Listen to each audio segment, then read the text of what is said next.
Good afternoon, everyone. I'm going to begin our Neighborhood Services and Education Committee. And we'll begin by recognizing that we have quorum with Councilmember Pam Foley and Councilmember Maya Esparza.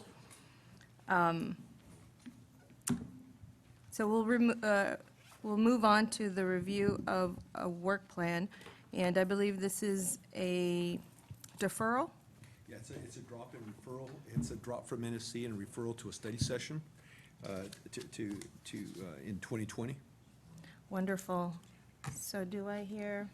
Move to approve. Second. Okay, all in favor? Aye. Those opposed? Okay, that moves forward. Thank you. And so we're going to move on to our first item, which is San Jose Learns update from library. So love to hear from all of you.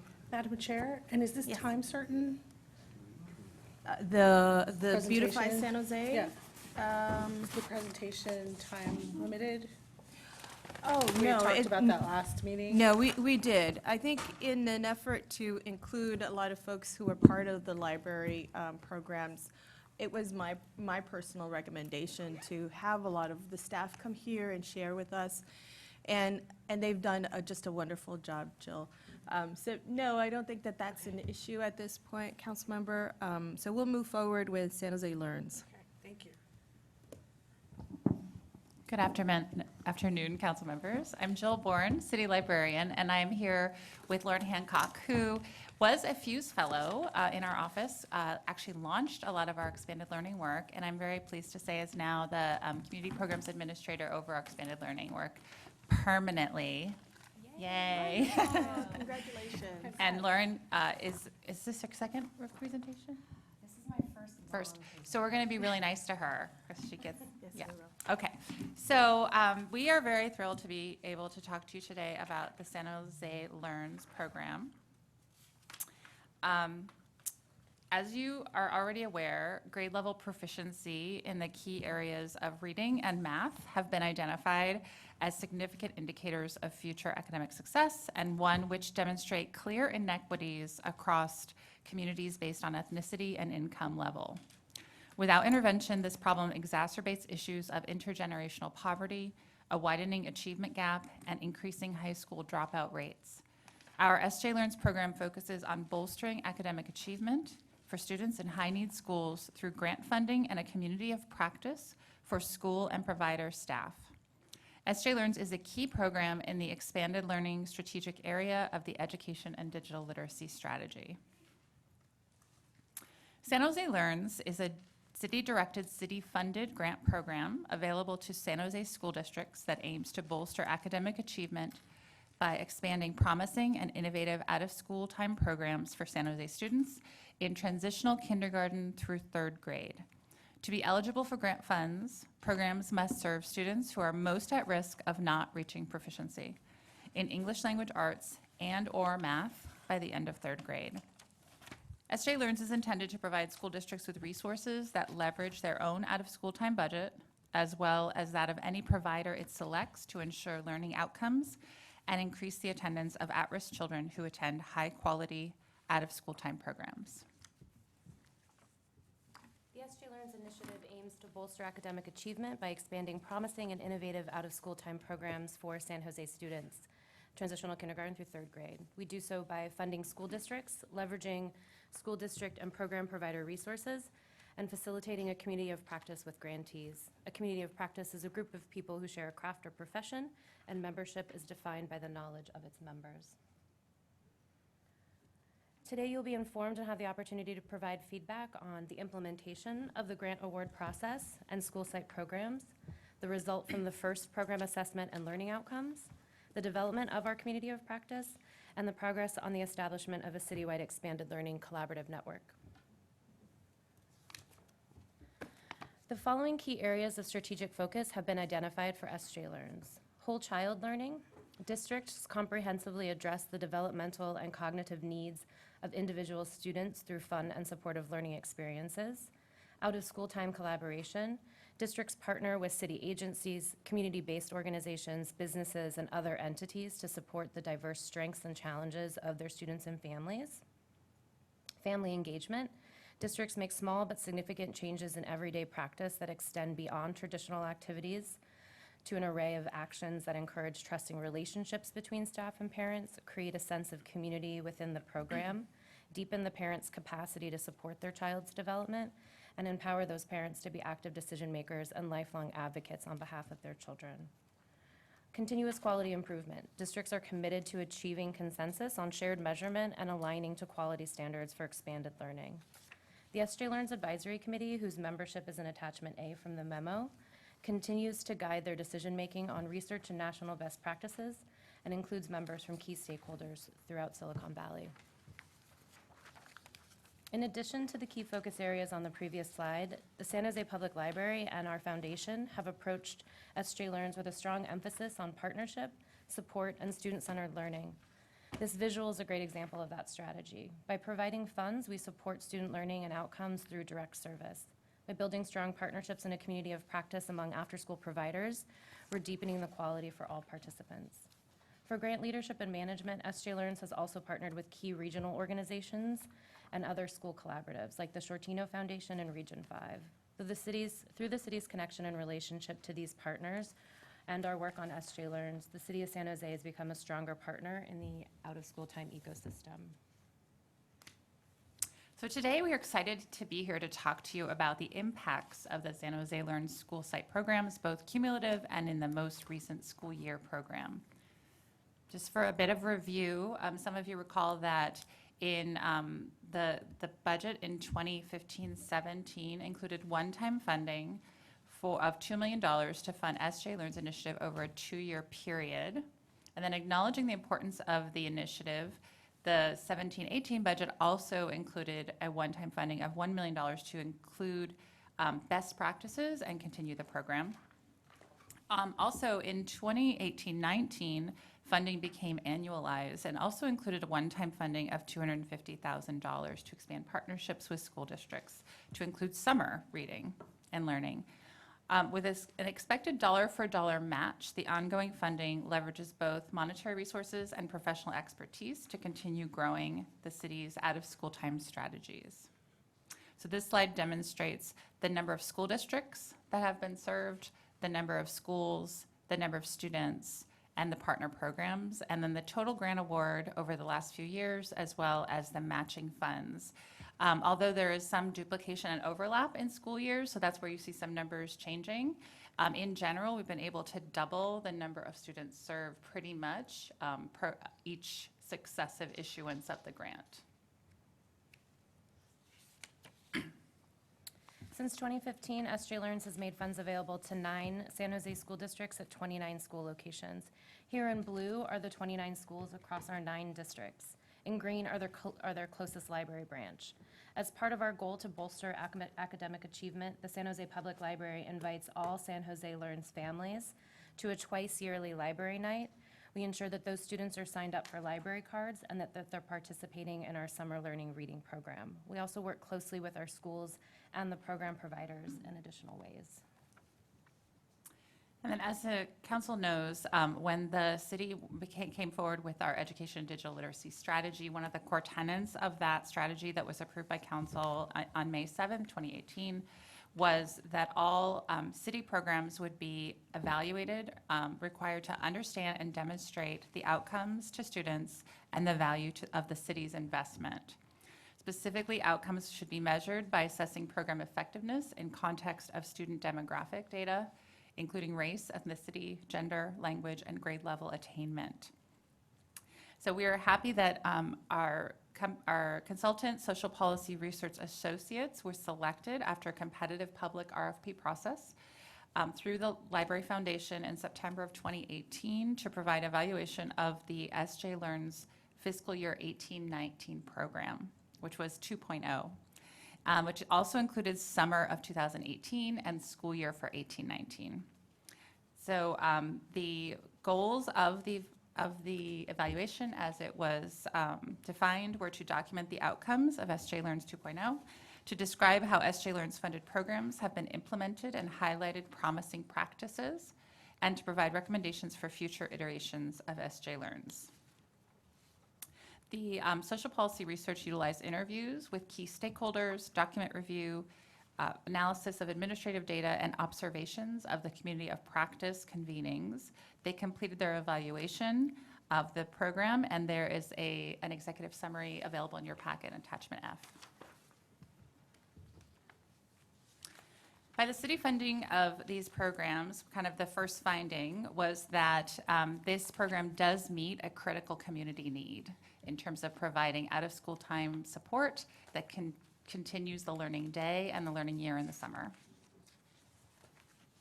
Other findings included that participating in SJ Learns encouraged grantees to develop new ways of utilizing technology, forging new partnerships, and deepen the existing partnerships and design existing new staffing models from the existing. Also, that a shared community of practice, which includes districts, community-based partners, and local funders, formed to align the community around the commitment to providing quality standards and shared measurement tools. So this slide highlights student participation and students served.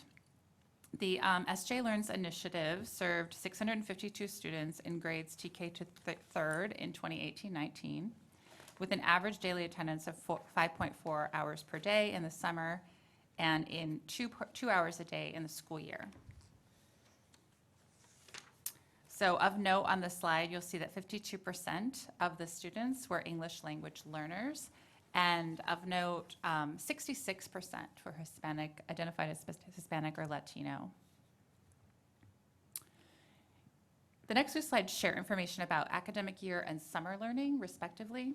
So nearly 90% of SJ Learns students who attended academic year programming gained academic skills, and nearly 3/4 of SJ Learns students who were engaged in the summer learning maintained or gained academic skills. And I think that's important to note, considering that in the summer, part of the goal is to not have any learning loss.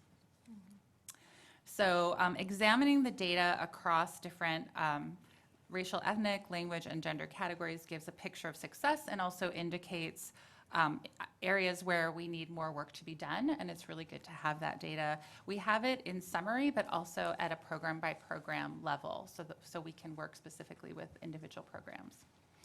So in summertime, for instance, boys outperformed girls 73% to 68, which was interesting, 69, sorry. But in the academic years programs, they performed almost equally, 89 and 80, or 87 to 88%. One of the interesting areas in terms of race and ethnicity was that while 100% of white and Asian students showed growth during school year programs, about 84% of Hispanic, Latino, and 80% of African American students showed growth. So while the growth is still impressive, it's important for us to look into those differences and try to support the programs for improvement. This trend continues in summer programs with majorities of Caucasian students avoiding summer learning loss, about 72%, while Asian students were at 65%, Hispanic and Latino at 74%, and African American students at 50%.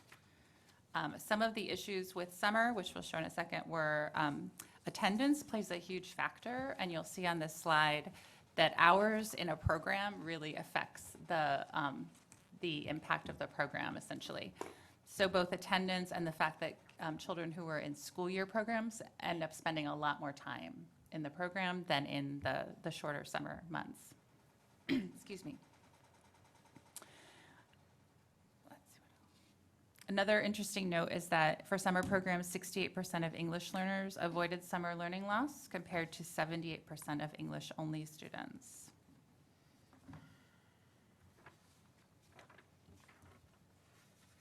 Okay, and then, one more piece of data I wanted to share.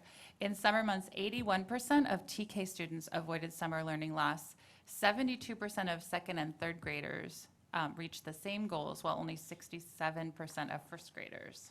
So there are differences in program across the different sites that we're looking into. As part of our goal to build an expanded learning collaborative in San Jose with a strong focus on quality, SJ Learns has partnered with the Leo M. Shortino Family Foundation and Region 5 Expanded Learning. Both also convene out-of-school time communities of practice and collaboration meetings. Merging our communities of practice enable a stronger, more connected San Jose with a unified group of funders, program partner organizations, and school districts. Our goal for increased collaboration includes encouraging more school district representation and outreach to new out-of-school time providers. Here are our grantees and our partners. Currently, there are 8 program providers and 4 school districts attending our community of practice. For a full list of participants, including those from the Shortino Foundation, can be found in attachment G from the memo. The focus will continue on quality improvement aligned to expanded learning standards as approved by City Council on April 30th, 2019. We meet in person 3 to 4 times a year. A quick overview of our communities of practice. We focus on continuous quality improvement. We meet 3 or 4 times a year. In 2018 and 19 academic year, we had over 40 participants that included school district staff and program providers. And in 2019, our goals will include to expand and deepen those partnerships and with Region 5 and the Santa Clara County After School Collaborative. And the work plan for this current year is that to reconvene the San Jose Learns Advisory Committee with the goal of implementing the SJ Learns 3.0 grant award. Also to continue the citywide expanded learning collaborative network and community of practice and continue to add partners to that. And then reporting such as this and any additional reporting that the council would like to have on outcomes, which again has been our highest goal during this whole season. Go ahead. This was just a quote from one of our providers. There are several more in the full report, but it recognizes the city of San Jose for stepping up and ensuring that together we're working to make our students' academic career successful. And with that, thank you, and we are here to answer any questions that you may have. Thank you so much, Jill. So I'm going to first look at my colleagues to see if they have any questions. Max? No, no questions. Okay, so then I will before we begin with a conversation here, we are going to have a couple of public comments. This one does not have a name, but it's somebody representing Rocket Ship Public School. If they could please come up. You have 2 minutes at the microphone, and then after that, it's Lizeth Gonzalez. Hi, my name's Emily Letourneau. I'm representing Rocket Ship Public Schools. I'm the manager of personalized learning for all of our Rocket Ship schools. So at Rocket Ship, we believe in the education of the whole child, including expanded opportunities outside of the school day. This provides the bridge for our families in summer and after school programs. Last summer, we were able to serve over 200 families and students in expanded learning programs when schools were out of session. For our working families, this meant not having to worry about finding care while providing really high quality academic programming, enrichment, and social and emotional development, helping to counter summer learning loss for our most vulnerable students. On any school day, we also have close to 1,000 students that are served in expanded day learning through our community partners, further deepening the work that we do every day in our classrooms with our Rocketeers. We're thankful to our community partners, SJ Learns and YMCA, in supporting this critical work, and we look forward to being able to continue providing these types of expanded day learning for families who need it the most. Thank you. Thank you so much. And let's have Lizeth Gonzalez, if you're here. Thank you. Good afternoon. My name is Liz Gonzalez, and I'm the Director of Expanded Learning with the Campbell Union School District, where we have half of our schools are in San Jose boundaries. And I just wanted to take the opportunity to thank the City of San Jose, the San Jose Public Library Foundation, the San Jose Learns team for the allocation of the resources in our community. We just heard an amazing presentation about the outcomes, and it just gives me chills to know that this program is working. And with the partnership that we have, we're really reaching the students that are most in need in our communities. In my district, we currently have been able to elevate our services across 4 Title I schools to really focus on early reading interventions and high quality instruction. And we target 2 schools during the summer months. During the school year, we have been able to successfully hire credentialed teachers to work in the after-school program and provide side-by-side support to our after-school professionals, and also identify academic gaps to provide early literacy interventions through the after-school program.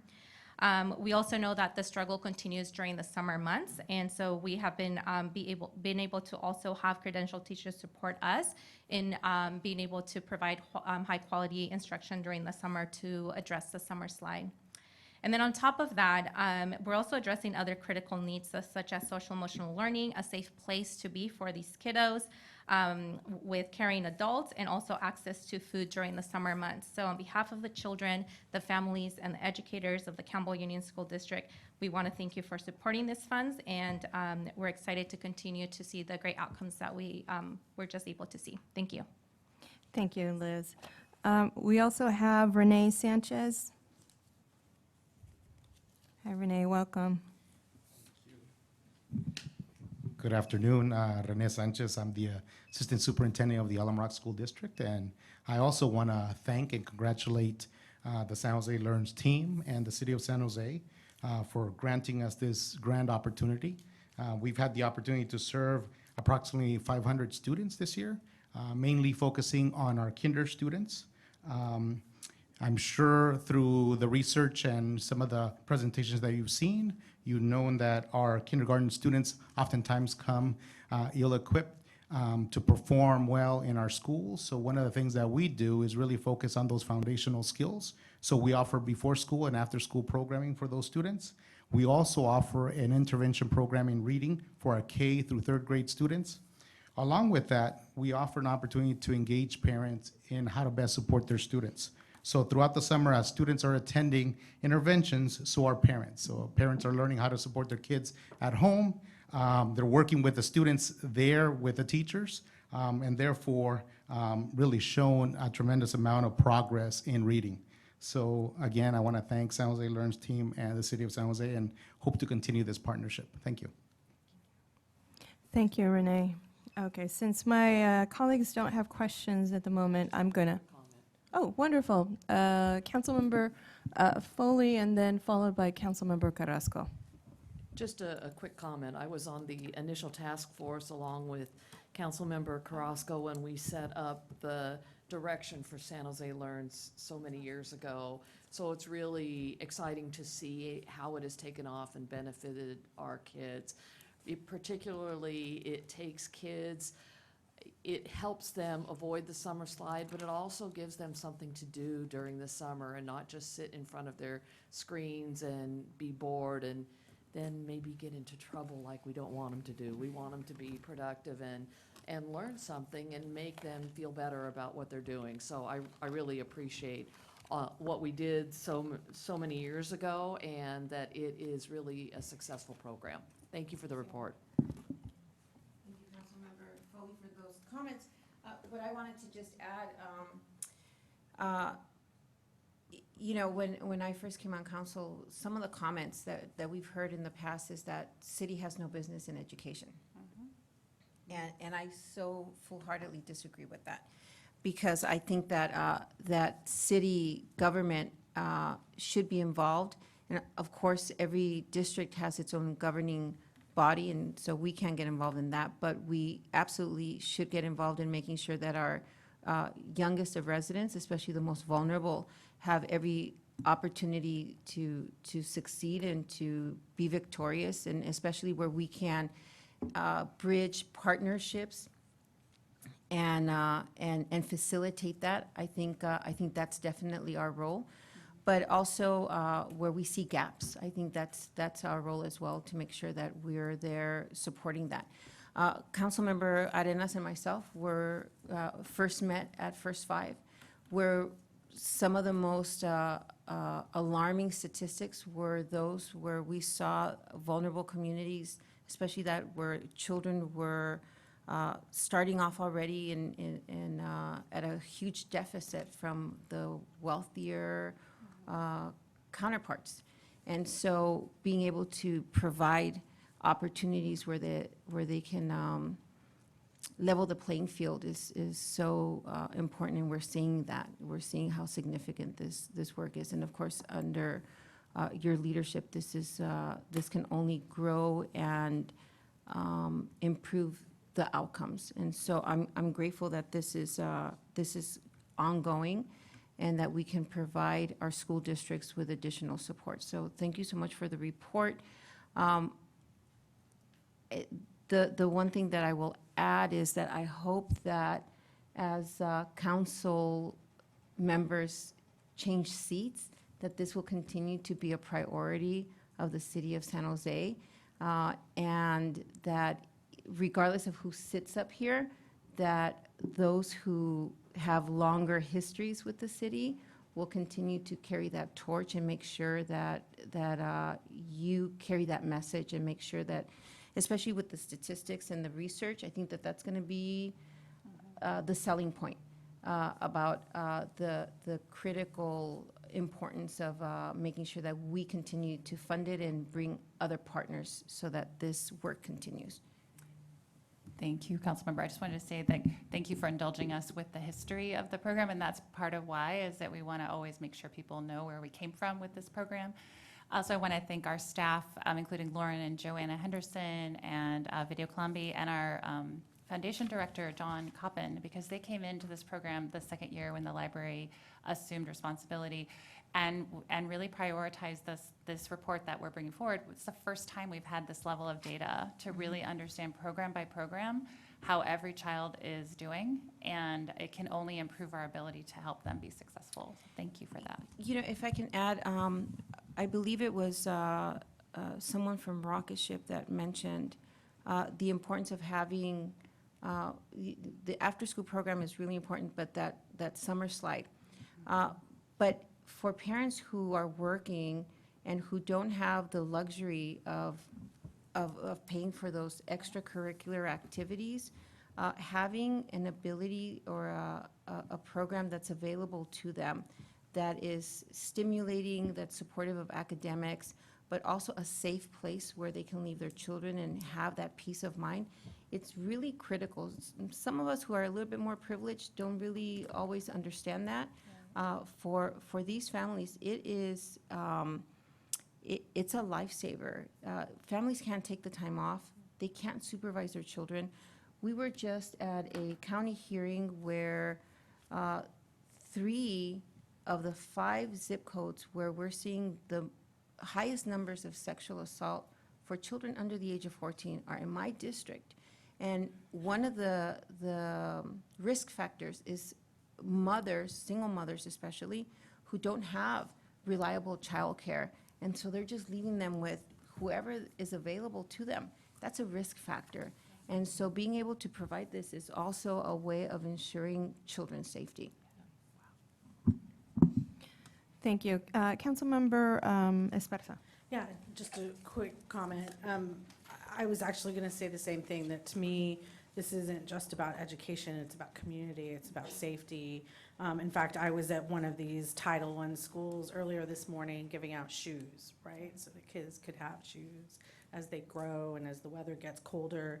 And so, especially that, again, that summer, there's so many things that we do throughout our city to ensure that kids have a safe place, that somebody's watching them. And, you know, it's to have 4 former school board members sitting in front of you today, I think those are the intersections that we kind of all understand are the families, the education, the safety, you know, all of the summer slide, because teachers plan for that, right? They plan for kids kind of slipping a bit over the summer. And so all of these things are really important. Thank you for your hard work throughout the year. Thank you.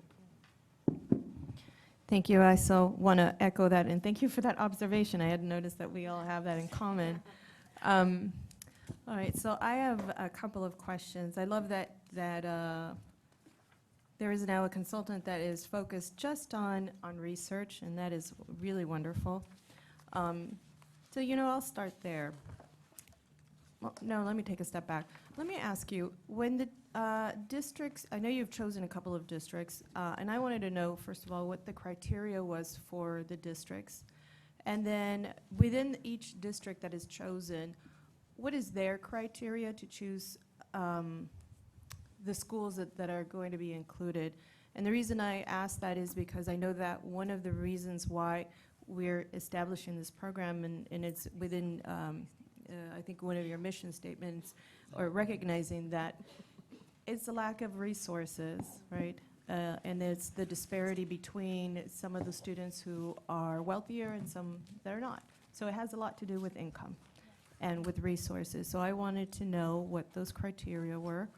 I also thought that we could, if we haven't already included some of the criteria, that we can include some of those children who are transitioned out of IEP without asking or the school district to reveal any of that information, or those who didn't quite make the criteria or that cutoff for the IEP.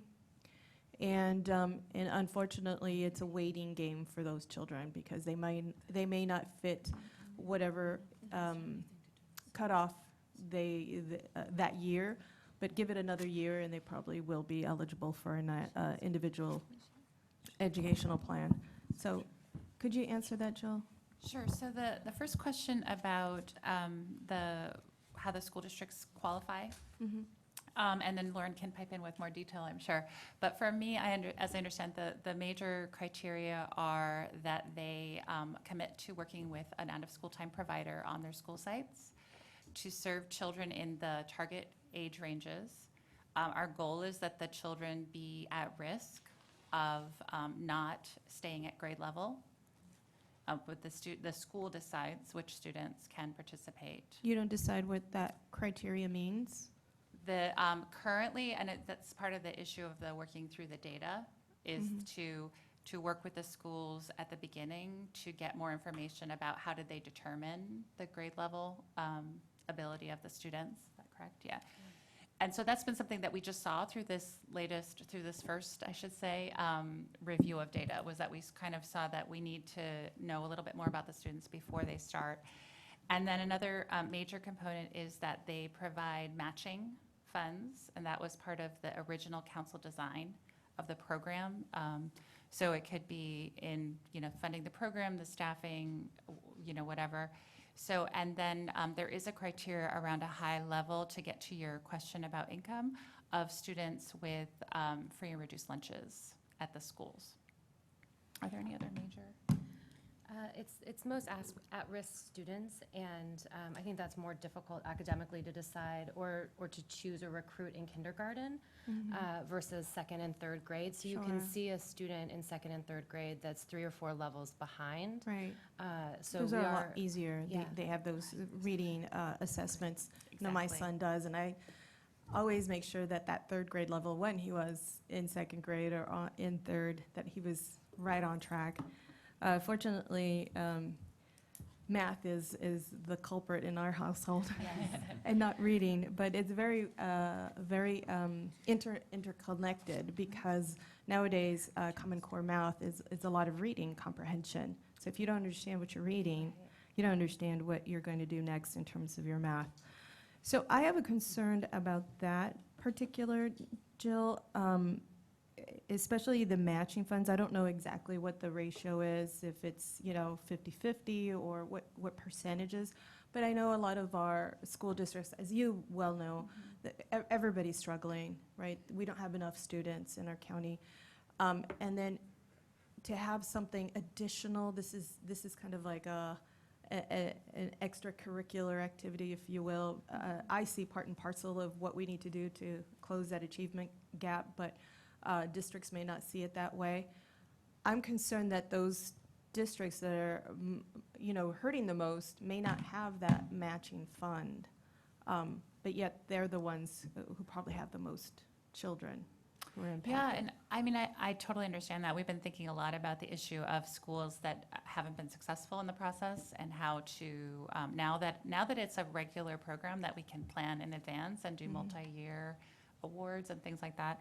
It could be the purview of council, I assume, to give us direction to look into a way to work with students in a different model than the matching only. And I think that the original direction, and maybe Councilmembers Foley or Crasco could verify this, the original direction was to ensure that there was a level of commitment from the schools, because we had heard, and there was, I wouldn't say I have that experience, but there was experience noted that if a program just comes into a school, it sometimes isn't as successful for the students because there isn't that commitment, and that having the matching fund provides that. But I think that if we have schools that can demonstrate commitment in other ways, we could certainly work with them. Absolutely. I think that's a great idea. I think we have to change with the times, and the times right now tell us that we don't have enough money. But we may have other significant resources that I think we shouldn't discount. And I'm glad that you're thinking the same way. So I would love for you to help vet that out in terms of what that exactly means. The dollar for dollar, it used to be 2 to 1, and now it's 1 to 1 for the matching funds, and that can come from anything other than city-funded dollars. So their ACES grants can count towards that match as well. So as long as the school district shows commitment and can provide the 1-to-1 match, it's in consideration. It's wonderful. I'd like for us to also consider the data that we already know and that the office, Santa Clara County Office of Education already has, and that somehow it's something related to what Councilmember Carrasco was already mentioning, and that is we already know what the risk factors are, right? We had earlier this morning another committee, it was our Public Safety Committee, and we were talking about the Mayor's Gang Task Force. And so when we think about the children who are not able to learn, and unfortunately for whatever circumstance, the systems are just not working for them, it just creates this snowball effect. And in order to make money or to feel part of a family, they join a gang or for whatever reason. The point is that we know that there's some risk factors that are going to lead children a certain way. So I would like for us to hold that data a lot more central to this, the choosing of the school districts and the way that those school districts then choose the schools. I'm glad to see that the low and reduced lunch program is an indicator, because absolutely, hold on one second, is important, but I think there should be a more comprehensive look at that. And Magdalena, you made a really good point about our sexual assault data. We all three share the 95122. That's the highest number of second highest substantiated numbers of child abuse. They have the population size is the same size as Gilroy, right? So it's so dense, and it's absolutely in need of a lot of resources. And so I think that kind of data needs to really feed this program, because I'm really excited that there's this opportunity for a lot of our parents to have this high quality after school or during the summer program that are going to allow for a lot of our children to catch up or to stay on track. That's absolutely just essential. I just would really love for us to be a little more focused on the data. And I still have other comments, but I know Councilmember Esparza, you are. Yeah, I had a question for you, actually, is, because I agree, and I just want to, I have similar thoughts, but I wanted to understand what you're thinking. Are you looking at sort of an alignment with something standardized, like the local control funding formulas, which is supposed to include schools, or I don't want to dictate exactly what that would be. I just want us to follow the data. Okay. Because I was also going to say, like, factors. alignment with existing educational things. Absolutely. Or also There you go. looking at, for example, population density, the available childcare for, The available spots population, of which is childcare versus citywide, the ones that or are gang available. hotspots, or Right. I don't know what that is, but I was just kind of Yep. throwing that out. I wasn't sure which No, direction. that is absolutely, yeah, I think you're on the same track as I am. I know that there's a need for childcare in certain areas of San Jose, but there's lacking service providers for childcare in certain areas of San Jose. And so I think just a lot of that information should feed into this beacon of hope in terms of this program that offers quite a bit for our families. So I'll be done with that data piece for criteria. So I'm going to move over to the outcomes, which I was really happy to see that the consultant worked with you on developing those outcomes. I saw that logic model that you all did. I actually was talking about the logic model and the theory of change earlier today. Because as we're looking at programs and services, we should look at this very strategically. And so I saw the outcomes. One of the things that I thought that I wasn't sure if you had worked out in terms of your theory of change, because your outcomes just tells you about your inputs, your outputs, the kind of activities that you're going to dedicate, and what outcomes you hope to achieve. Your theory of change actually helps you determine which of those are the most effective of those strategies, right? And so I didn't quite see that. I mean, I saw some bits and pieces in terms of seeing that more time, it meant greater results for the children. I did see that the boys were doing a little bit better at certain times, although we know that girls are a lot more advanced at this age, and so I was surprised to see that. And so maybe it's also because we haven't really standardized the students and their learning levels and all of that. And so I wanted to learn from you, what is your, have you finished entirely this evaluation in terms of this theory of change and trying to figure out what is the most effective? Because one of the things that I noticed was that there was a lot of, and as there should be, as you're establishing new programs, a lot of patience, a lot of growth, a lot of learning within your own partners, right? But these are our children that are most fragile. And I want to make sure that we are not a testing ground in terms of putting their learning at risk, because we haven't standardized the types of providers that we will accept for these grants. Money is tight everywhere, and I think that we need to establish the standards and the type of providers that we would like to see in those schools so that they can accomplish or deliver for us the outcomes that we've outlined already. And so for me, I thought we're kind of, I know you're working with what you have at the moment, Jill, and I know you've kind of jumped in and this is your second year. I just want to make sure that and it seems like you're going to do a lot of learning, a lot of working together with your service providers. I'm just concerned about the children on the other side of this as we're growing. Yeah, no, it's a very good point. And one of the things is, we got into this education work, we said it's a long game. The children, is. you have to work at this over time, and there isn't just a magic wand to make their attainment perfect. So what you're describing is exactly the intent of gathering this data. And I think when you read the program by program data, it really helps articulate which programs and which providers, therefore, might need more assistance, and where we might need to do some interventions. That's what we're calling it.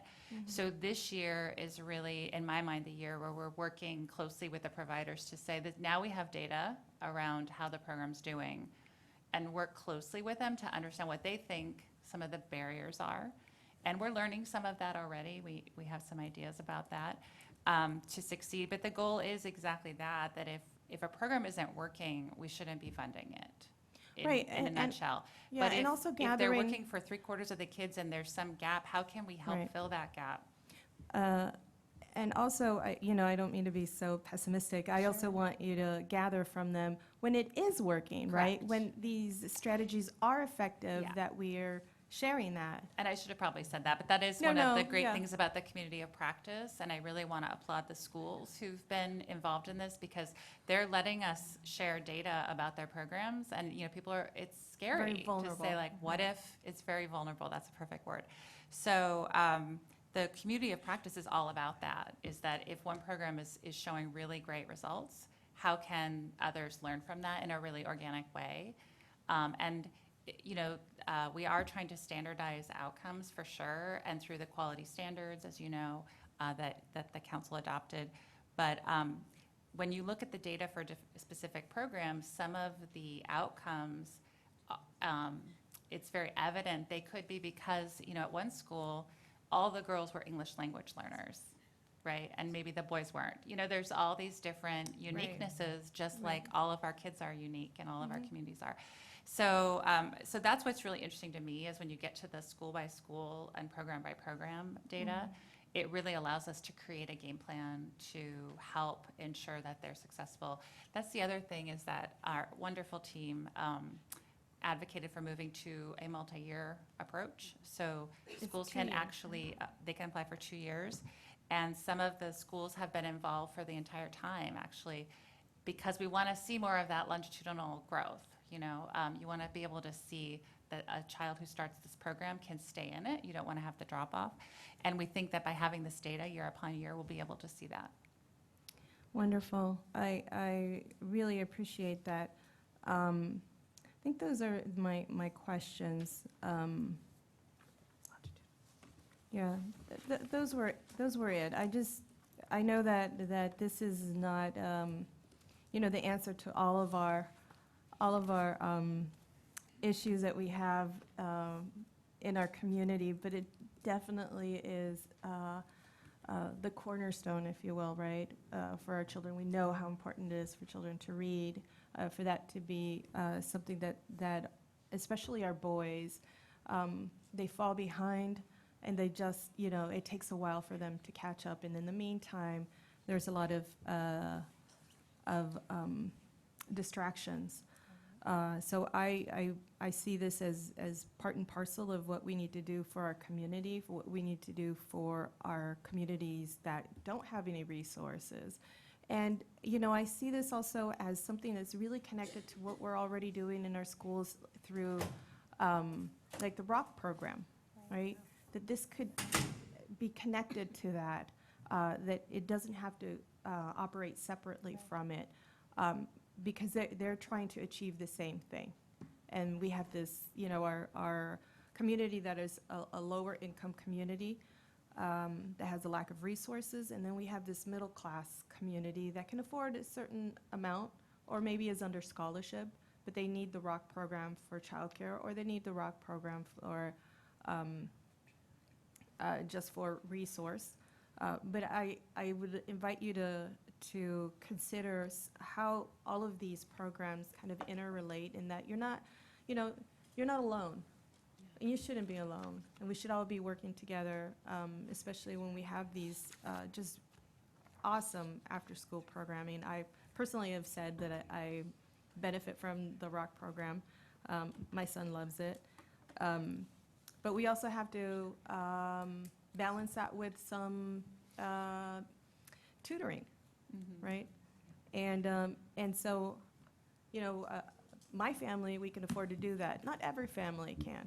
And that's where I think we need to maximize all of the services that we offer in our schools to make sure that if you're in this program, you're going to benefit, even if it is, a couple of, I don't know, for a half hour or an hour or whatever it is. But we need to maximize the children that are already in our captive audience. As well as our San Jose Learns, which is a lot more work in terms of establishing it. But nonetheless, I'm really proud of the work that you're doing. I'm really proud of the work that you're that this is going to lead up to. I'd love to see that longitudinal study and see what it says in the end. But thank you so much for your service, and thank you for the presentation. If there aren't any more questions, I'll entertain a motion. Second. Wonderful. All those in favor? Aye. All those opposed? That moves forward. Thank you so much, Jill and Lauren. Thank you. All right, we're going to move to our other item, which is our Census 2020 update of Office of Economic Development. Please come on down.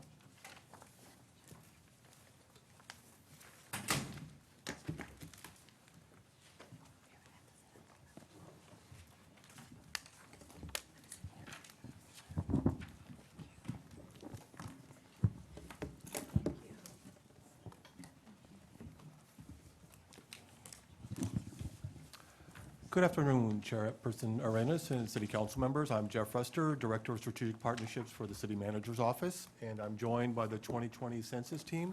To my right is Vilcia Rodriguez. Vilcia is the 2020 Census Manager. We're fortunate to have Vilcia because she was also the 2010 Census Manager, so it's good to have that institutional memory, and she's doing great work. We're also joined by Michelle Ornett from the library. Library has been a fantastic partner in helping us think about and actually eventually in the implementation of this.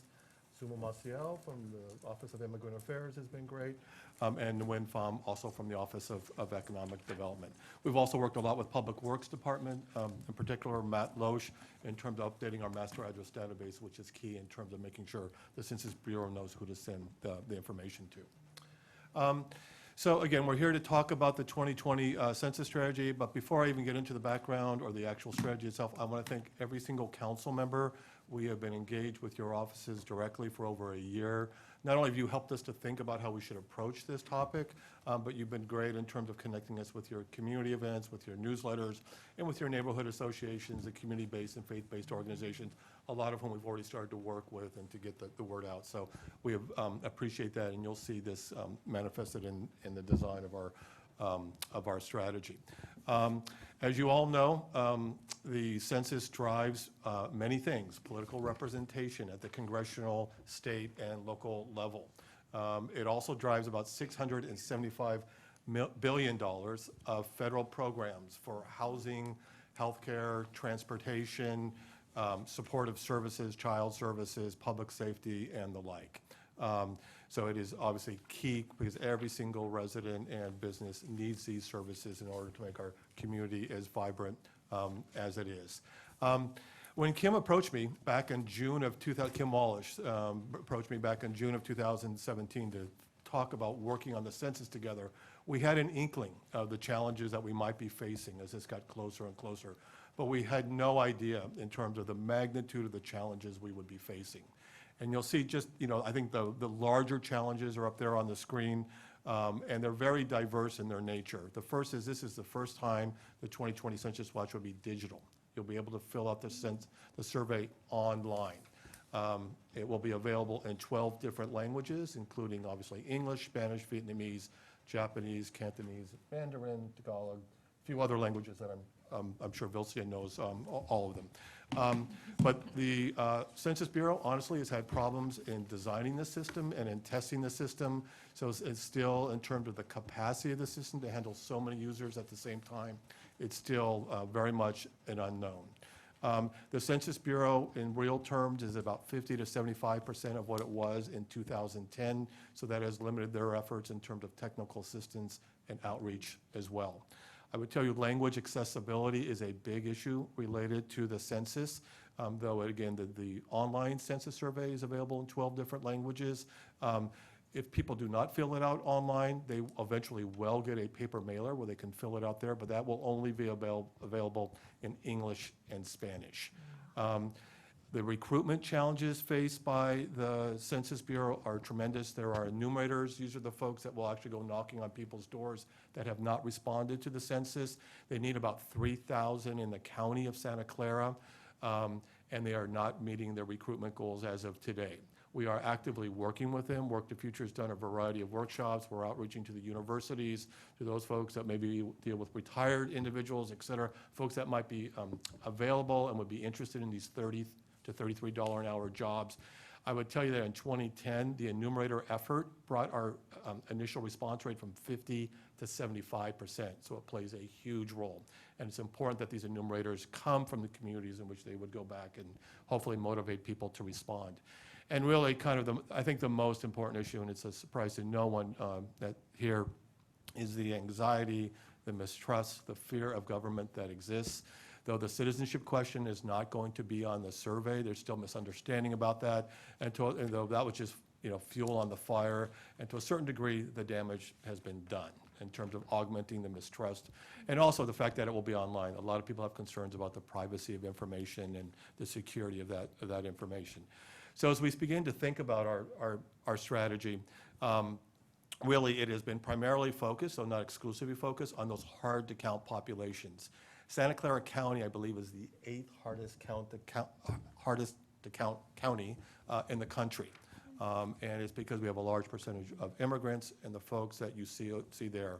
So as we have begun to design the strategy, we've been working with the U.S. Census Bureau, but very closely and in great partnership with the County of Santa Clara, with about 80 community-based organizations that have close ties and have the trust of these communities. We've been working with faith-based organizations. Special shout out to Bishop Cantu. He has been wonderful. Vilsi has been working with him a lot in helping to get the word out, particularly as it relates to the enumerated recruitment, but he's rallying the schools and the churches to be kind of areas where we can actually have a mobile census kiosk where people can go after Mass and fill out that, but we're working on other faith-based avenues as well. So I'm going to hand it over to Vilsi again, and the team has been just doing a fantastic job. Great. And I apologize, I'm getting over a cold, so hopefully I won't go into a coughing frenzy here. Thank you again. Thank you again. I'm really excited to be back at the city here. I was here for over 10 years, and I did do the 2010 census, so this is a very dear to my heart kind of project, and I'm happy to be back here. The San Jose Census Team is small, but it is super mighty. And we are comprised of team members who are civically engaged and committed to the community of San Jose. We have Spanish and Vietnamese bilingual skills in-house, which makes this project easier. We also have people with marketing, outreach, and social media experience, which is huge now in 2020. So we have been working together for the last year in putting together a very thoughtful and community-driven outreach plan for the city of San Jose that reflects the diversity and the unique needs of our community. And so we've been engaging just our internal resources, our departments, our offices. As you can see here, you have representation from the library, who has been amazing in rolling with this project and taking it into implementing it into their own departments. We also have Rob Lloyd sitting back there. His staff has been amazing in helping us work through all the different IT-related questions and issues, especially as we start implementing the census stations, which I will be talking about shortly. PRNS has been one of the first departments that has been taking the census message out into the community. They've been including information about the jobs that are available in their community brochures. We've been attending their events. They have staff go out and table at all of the Viva Park events with census information, and also we've been attending their Viva Calle events as well. So they've been amazing from that perspective. And we will continue to work with the city departments. We're in the process of creating a SharePoint where we will have information available that departments can download and just plug their logos on or use it as they see fit in communicating with their own constituents. For the external partners, Jeff already alluded to the Catholic Diocese, who's been amazing. They've also partnered with us by promoting the different census application workshops that we've held our Work to Future. Now in the month of December, we are holding them throughout the city at city library branches. And so there is, no reason for anyone who is interested in working for the census to be able to go to any library branch, get assistance there from census staff, and also have access to computers to be able to fill out their application. We've also just secured a partnership, and we're really excited to announce this today with Facebook.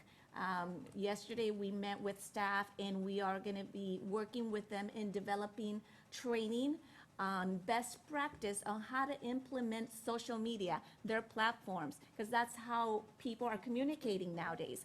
And so, but more importantly too, how do we take control of any misinformation that is going to be happening during the census? That's one of the challenges that we didn't put up there on that slide, but it's a very real challenge, and it's already being seen throughout of people being told that they don't count, they shouldn't be filling out the census, and we just anticipate that type of noise just to go up as the census period approaches.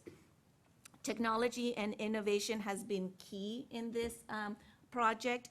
United Way Bay Area is one of the CBOs that has received funding from the state of California. We had them here this week, providing us with information about the different materials and the different resources that they're making available to the counties and cities. One of them is a texting tool. So you'll start seeing us implementing a texting tool to, again, penetrate into those communities with the census message, but more importantly too, when the census is happening, sending out reminders to people saying, hey, have you completed the census? You need to complete the census.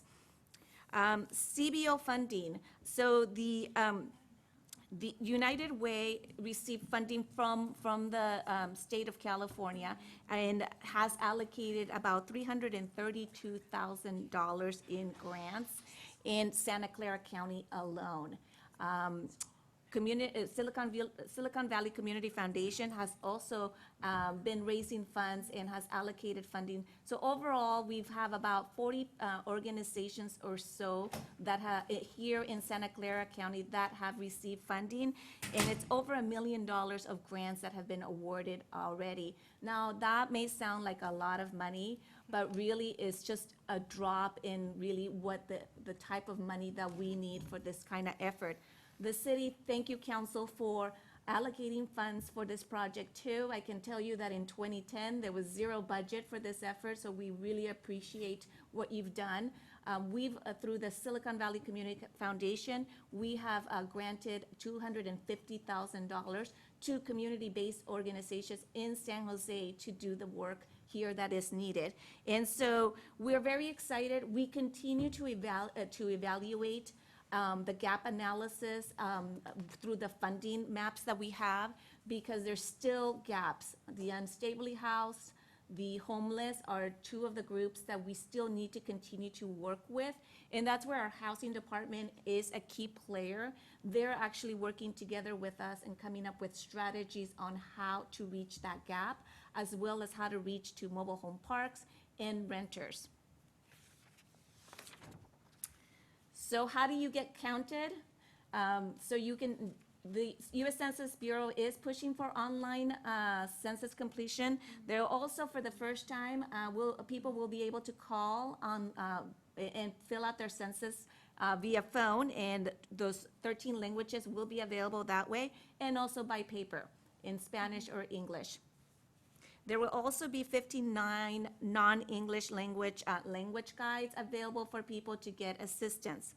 But what if you don't have access to a computer or internet, or just need assistance filling out the form, right? You're new to the country, never done it. So that's where our partnership, both with internal departments and also with external partners, is important. We are implementing what's called a census stations. Thank you.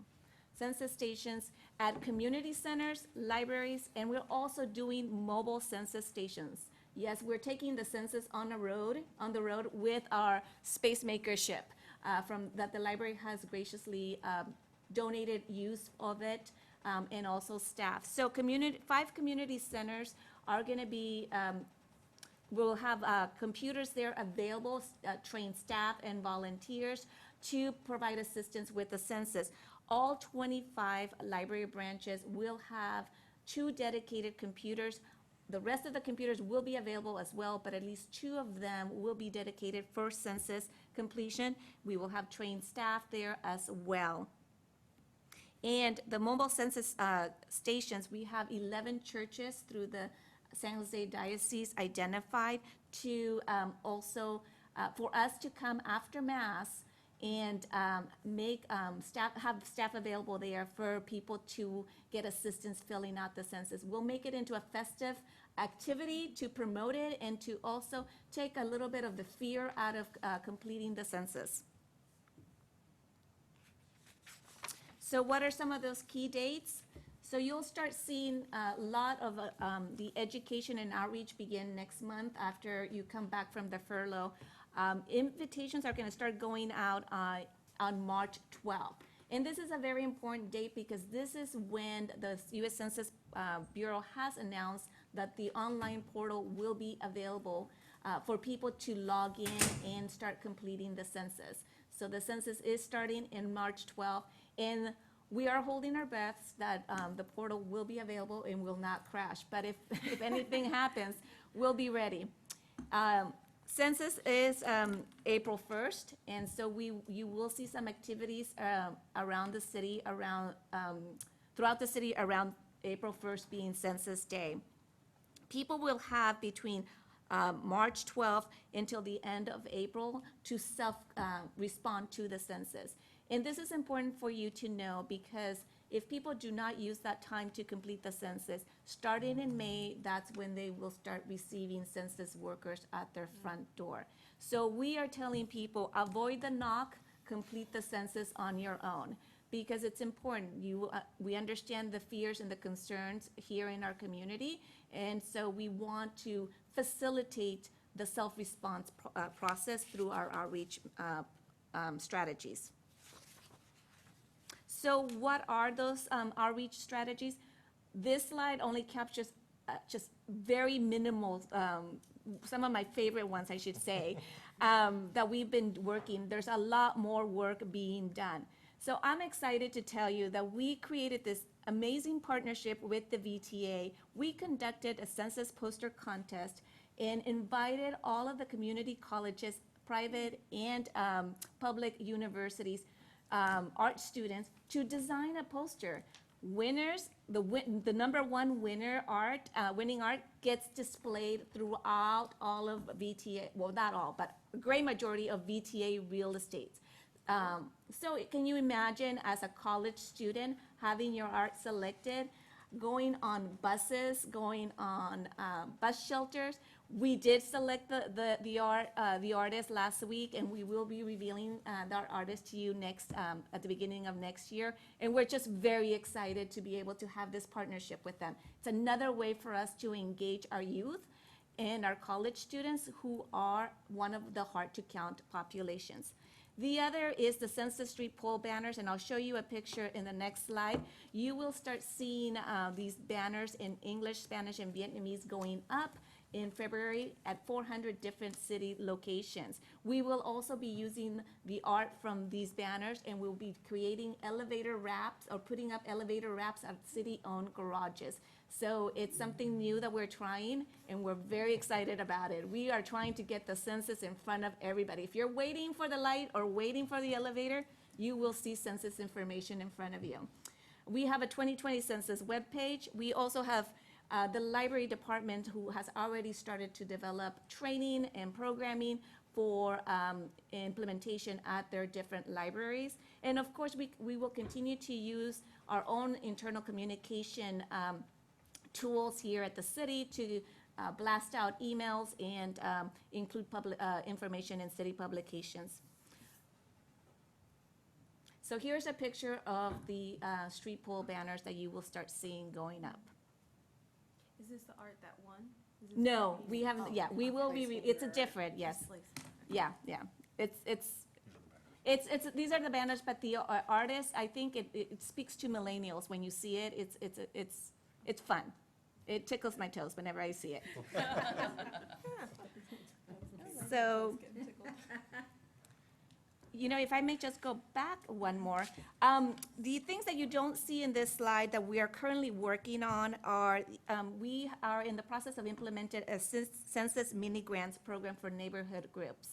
And why we're doing this is because while there is funding going for CBOs, nonprofit organizations, we can't forget about the the reach and the impact that some of our neighborhood groups can have in a project like this, but may not be able to apply for a grant or a formal grant. And so we will be providing city money for that, to hold community meetings, to hold kickoff parties, to do canvassing, to do phone banking, whatever speaks to their residents, to do those kind of activities. And so once we have that program going, we will definitely be reaching out to you for you to help us promote those within your own districts.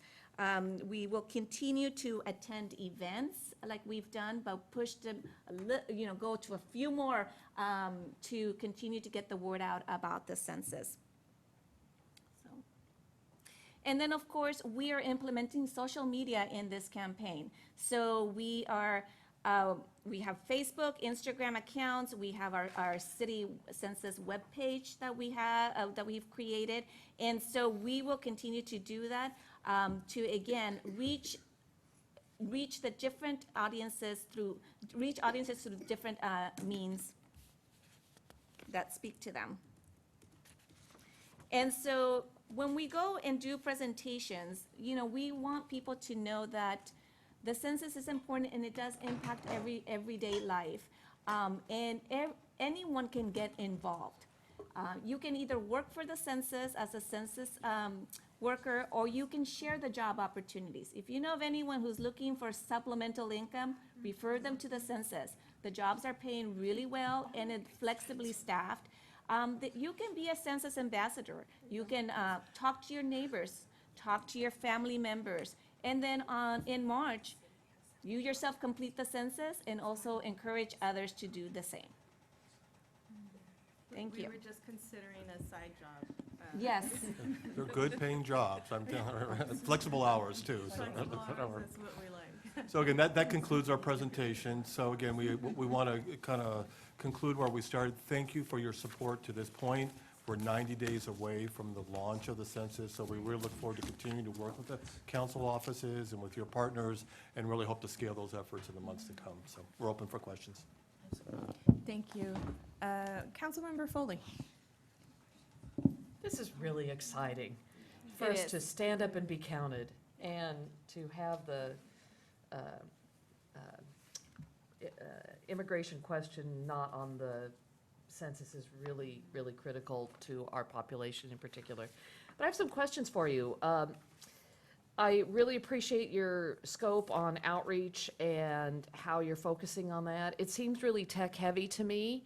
So how are we going to engage our seniors or older adults who don't have access to technology, or people who might be fearful of inputting their data on technology because of just the ability to steal that data? How are we going to handle that? That's a great question. So we are taking the census, the mobile census stations to all the different senior nutrition centers, and we will have designated dates when we will come in there with our iPads or tablets to help them complete the census. Through our partner CBOs, we will also be reaching out to other seniors on the census. What is unfortunate about the paper form this time around is that it will be mailed to you, unlike in 2010, where the paper form could be picked up anywhere, at City Hall, at a community center, library. The form will only be mailed to you by the census, and if you lose that form, we don't know if there's gonna be any replacements. And we know that some people will prefer to put pen to paper than to go online. So in those cases, we will be referring people to the phone line to complete the census over the phone. So if we went to a neighborhood association meeting or the senior centers in our areas, we couldn't take a stack of the paper There are no stacks. census. There's no stacks of papers. No, that's. That's unfortunate. The Census Bureau purposely is moving for, or pushing people to complete the census online. So no, there isn't a paper form. And that is an unfortunate thing, because if you think about it, Yeah. the census will be taking place at the time of election time. And so there's gonna be a lot of mail coming at any given time to a home. And so it could easily be misplaced or lost. So it is unfortunate. You just led me into my next question, and it has to do with the mail-in ballots that are going to be sent to all registered voters.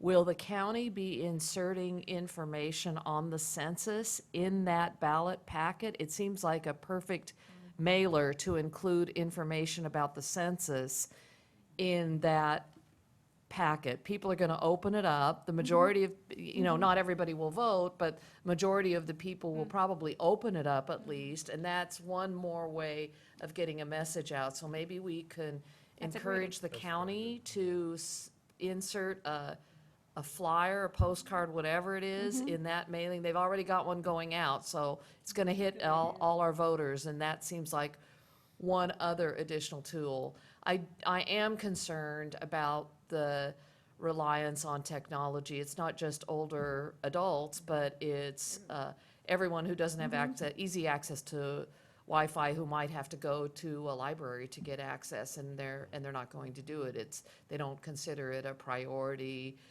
So I just worry about that. So anything we can do to help to get the word out, it's unfortunate we can't just hand out paper census to be taken.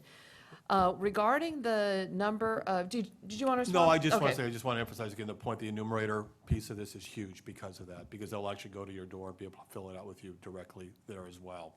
And they, again, in 2010, they created a huge bump in the response rate, so I think that's a big part of our strategy as well. A lot of the funding that's going to CBOs as well will be door-to-door canvassing and workshops and direct outreach to the residents of the community as well, to hopefully mitigate the issue that Vilcia is talking about as well. And we will also, through the state, we will have access to real-life data information as to how each census tract is performing with self-respond.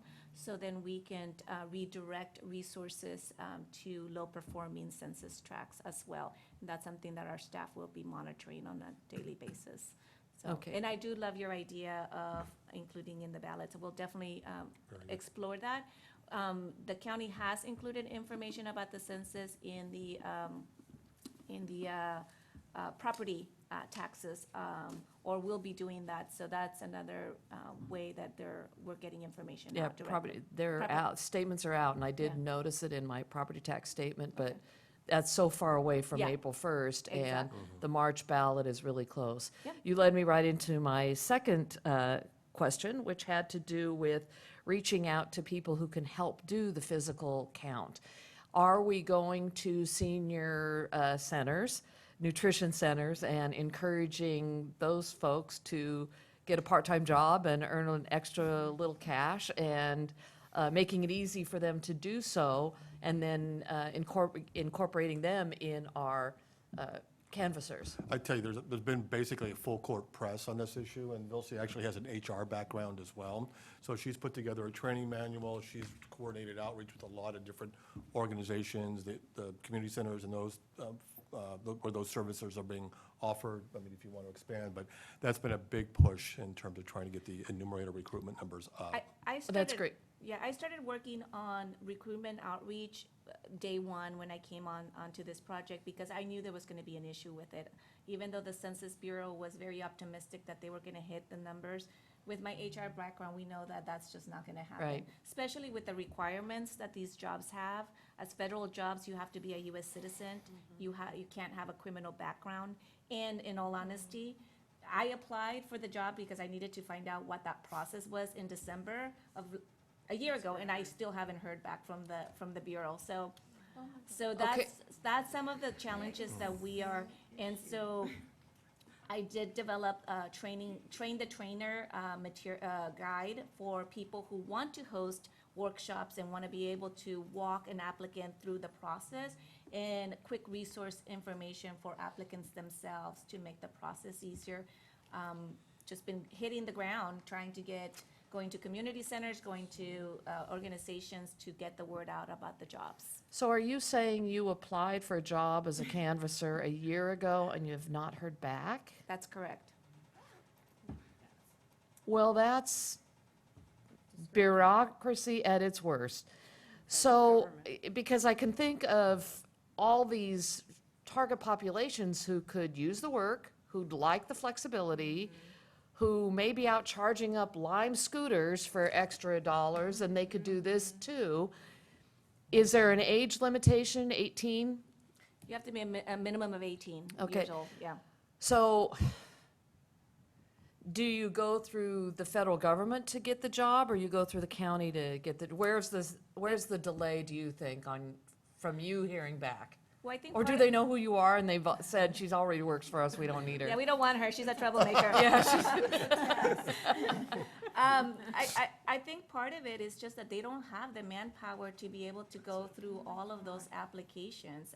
You know, and the way that they're looking at it is they see the number of applications coming in, but they don't know, without going through every single application, they don't know the quality of that applicant, right? Sure. And so they're kind of relying that, oh, yes, we have X number of applications in, so we're good, but it's not until you get into the application, and they're not doing that yet. And so, part of it too is that, they're losing people. We hear every week on we hear, oh, this person left, and we're looking for a new person. And I think your offices probably see those emails from me when we have new job opportunities with the census, because it's just a job that it's very taxing, to be honest, too, and it's hard. So, and being temporary and seasonal, so if another opportunity comes for a candidate, they'll go with for a better opportunity as well. So, for every position, for every person that they hire, they have to get anywhere from 5 to 6 applications. It's a perfect job, though, for someone who's just graduating from high school to earn some extra cash before they go to college or whatever they're doing. It meets their criteria. It's probably not a 40-hour-a-week job. They have some flexibility, and it's good money. It's very good. Did you say $33 to knock on doors and have a form fill out? $30 for a census taker, yes. Okay, so I have been telling young people I know about this job, but can you tell me when it's more efficient at them getting hired? Because I don't want them to get frustrated. Now. So, I mean, maybe it's No. because we're No. so far away and the county's Yeah. not focusing on it yet. Did you So- try? So you're saying now's a Now, good time? so, Peak season. and as part of that effort, we partner with the library department to hold workshops throughout the month of December. So, and we're pushing that information out. And we're right now working with the Veterans Office for the county, because they are Another good giving source. preferential treatment to veterans Another as good well. source. And so we are doing that extra push for recruitment right now. But Okay. of course, we have the holidays, but after the holidays, when, credit card bills come home, maybe that's when we'll have better luck of people applying for jobs too. So I appreciate all that. Just, obviously, we're here to help in any way that we can. And my newsletter just went out. We pushed it out again in our Thank you. newsletter. I know we all do the same thing, so we will continue to do that. And if you have any little postcards about getting hired that you want to drop off at our council offices, do. we can deliver those. I have one question about the actual count itself. So if a college student is at San Jose State, just logistically, someone goes to San Jose State, but their family lives somewhere else, will someone at San Jose State go and count them, or will their parents count them at their house? It depends. So if the student is living on campus on San Jose State property, like a dorm, Yeah, then the school will take care of counting the individual. Although we're working with the local census staff, and we will be engaging San Jose State as well to clear up what that process is gonna be. If the student lives off campus, then that student will receive a letter like you and I will receive at home, and he or she will need to complete the census then. You get counted where you live on April 1st. And so. okay, so that, when I go online, it will say, I don't have a student at San Jose State, but if I did, and she was living on campus, it would say, who is in your physical household as of this Okay, date? yep, Okay, that's exactly. what I was wondering. Okay, thank you, that's really helpful. I really appreciate the report, and I hope we get a really high percentage of census count. We will be returning to your, to do another presentation to your office staff in January, February, when we have more information so that you have the latest information going into March. Great. Thank you. Thank you for letting me take up so much time. I appreciate it. Councilmember Carrasco. Thank you. Thank you. Very quick, you know, I represent District 5, the east side of San Jose, and of course, we can already anticipate some of the challenges, you've outlined them. Basically, all the challenges that you have there, I figure they're gonna be really concentrated on that side of town. And I've been trying to figure out how we, as an office, are going to be supportive of your efforts.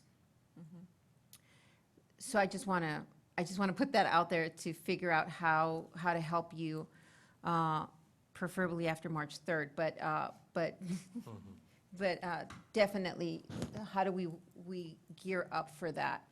And my biggest concern, is the fear of ICE. Yes.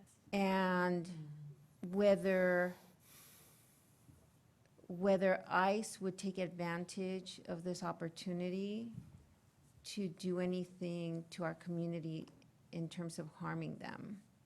And I don't know what that answer is. I don't know if any of us know what that answer could be.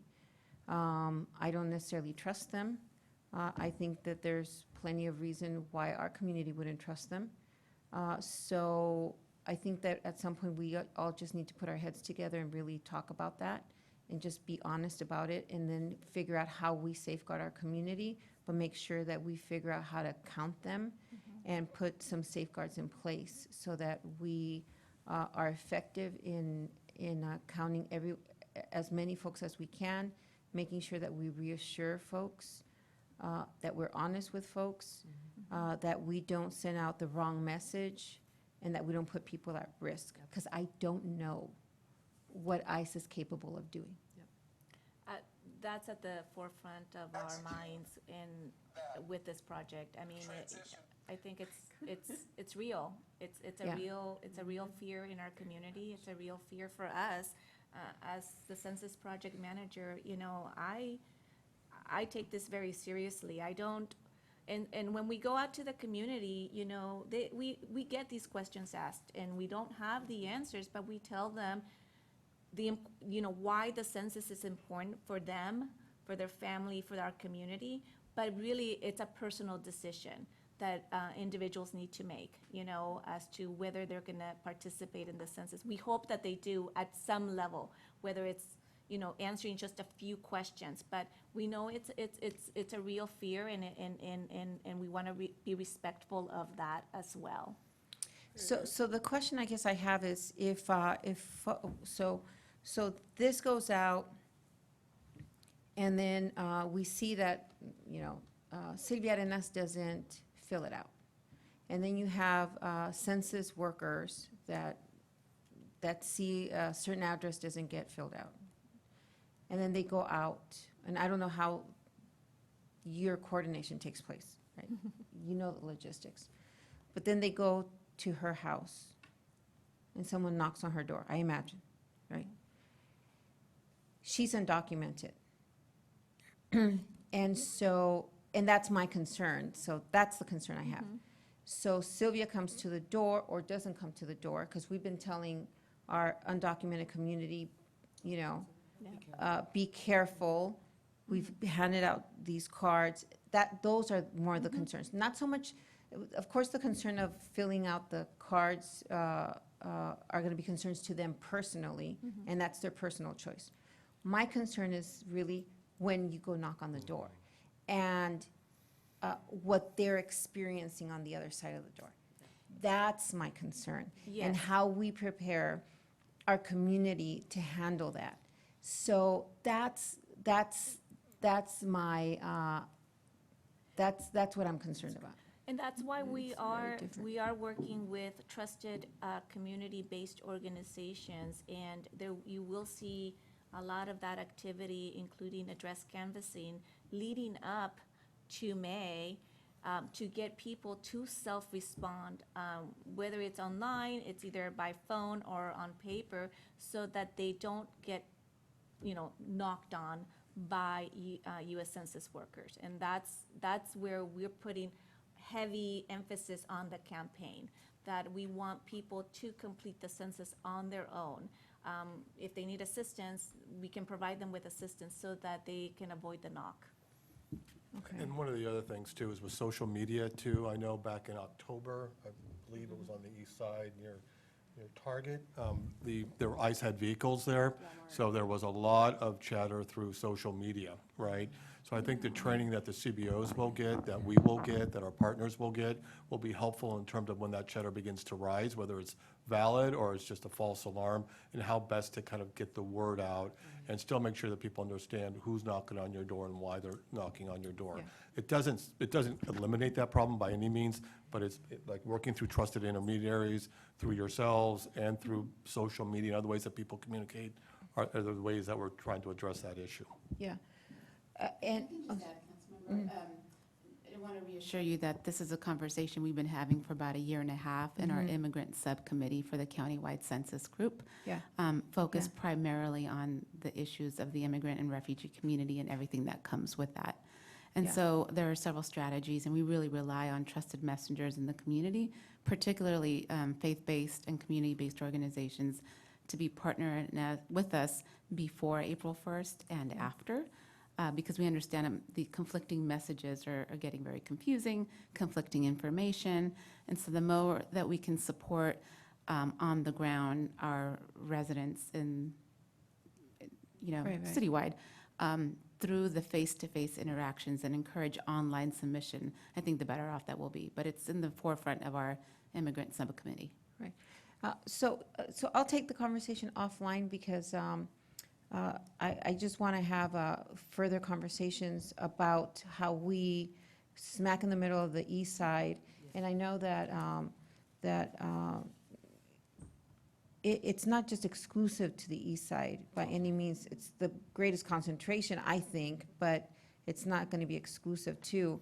But I do want to have some strategy as to how my staff can be of assistance so that we make sure that those who live in the garages, those who are doubled up in small apartments, but how we can make sure that we encourage them without putting them at risk, but how we can alleviate some of that stress, and then still yet support city efforts and county efforts to make sure that we get our counts in. But let's see what else, how my staff can be of support to those numbers, yeah. Thank you. Councilmember Esparza. Yes, and I actually wanted to add something to that. It's a huge concern and I mean, I do think it's citywide. I just think it's concentrated in some areas more than others. One of them is in District 7, and I wanted to just piggyback on what Councilmember Carrasco said was, is there a way that we can partner with the Rapid Response Network to get the word out the way we did earlier in getting on social media and getting the word out, hey, if somebody comes up to you, you're gonna start getting people wearing these. If somebody knocks on your door, they should have this badge, right? That happened, was it 2 months ago? Like where the Rapid Response Network was getting that word out. Are they gonna be enlisted in that effort? Because it's really helpful. Yes, great point. They're all members of the immigrant subcommittee. Okay, perfect. And I wanted to make a couple more points related to that, which was with regard to the faith-based partnerships, this is how bad it is. People are afraid to go to church in my community. I'll name 2 churches, Our Lady of Refuge and St. Maria Goretti. Both churches in the diocese have had reductions in Latinos going to Mass out of fear. Right, and that's what they have told me. Also Second Harvest Food Bank talks about how people are afraid to get food, and specifically Latinos are afraid to get food, right? They may need it, but they're afraid to go and do it, and so that's why the food bank is looking for different types of partnerships so that it looks differently and hopefully is a more trusted entity and more embedded in the neighborhood. And so along that same thinking, do you have plans to partner with schools at all who still are a trusted entity and connected to the family, many of whom live in multi-generational households? We actually do. So with our partnership with the county, we have established 11 census subcommittees that are focusing on doing outreach to those specific hard-to-count populations. One of them is an education subcommittee. So we have different school districts coming to the table in helping us with getting the word out to the schools. So that is one of those subcommittees. We also have a subcommittee on LGBTQ+. We have the immigrant subcommittee. We have a women's subcommittee, which is a first subcommittee that I don't think anyone else has created that. So we have that. We know the role that women play at home in decision-making, so that's important for us. And then we have our recruitment subcommittee to help with recruitment efforts. Those just are some to highlight that there's very thoughtful thinking and in this. And then we also have an older adults and differently abled subcommittee as well. There's the curriculum that will be taught at the schools. Yes, the state has released a census curriculum, and this is being funneled down to the schools and being encouraged for to school teachers to implement the curriculum as well. There's been funding as well from the state to schools, and that was at the request of many of us, that they needed to provide some funding for schools to be able to implement some of the work that needs to be done as well. And so that education subcommittee, it's going to overlap with the immigrant subcommittee on that, Yeah. because I do Yeah. feel in districts like mine and others, Definitely. that's one of the very few trusted entities Absolutely. left, frankly. Okay, and then I just wanted to, again, I mean, I know you know this, but just offer my assistance, again, anything I can do. Once this gets rolled out, we've been, my team has even partnered with the county and other things in trying to table and offer materials and get people signed up for jobs and just anything that we can do. This is hugely important to us as a city and a county, so thanks. Thank you. Wonderful. I also want to echo that. I want to be supportive of your efforts and make sure that we count as many folks as we can. So I wanted to invite you to our mall that is absolutely busy every weekend. We might not show up to Mass, but we go to the mall. Or some of us do, right? So the other idea that I had was our water bill, our San Jose water bill, as Councilmember Foley was talking about the tax bill. I thought, for those who live in San Jose who have the water bill with the city. And then the last thing I wanted to comment on it was for the hires. I know that you said it's getting a little bit better, and actually have a retiree, a City of San Jose retiree who was working in my office, who now is hired through the census. We just got hired through the census. great. And so she belongs to a neighborhood association where it's a community where it's the hard-to-count community that you've mentioned. But I thought you'd be pleased to hear that they are coming through for folks, right? That's great. But we have to get the word out, and this is great money. I thought about the PTAs. There is a PTA meeting that brings in all of the PTAs in the school districts.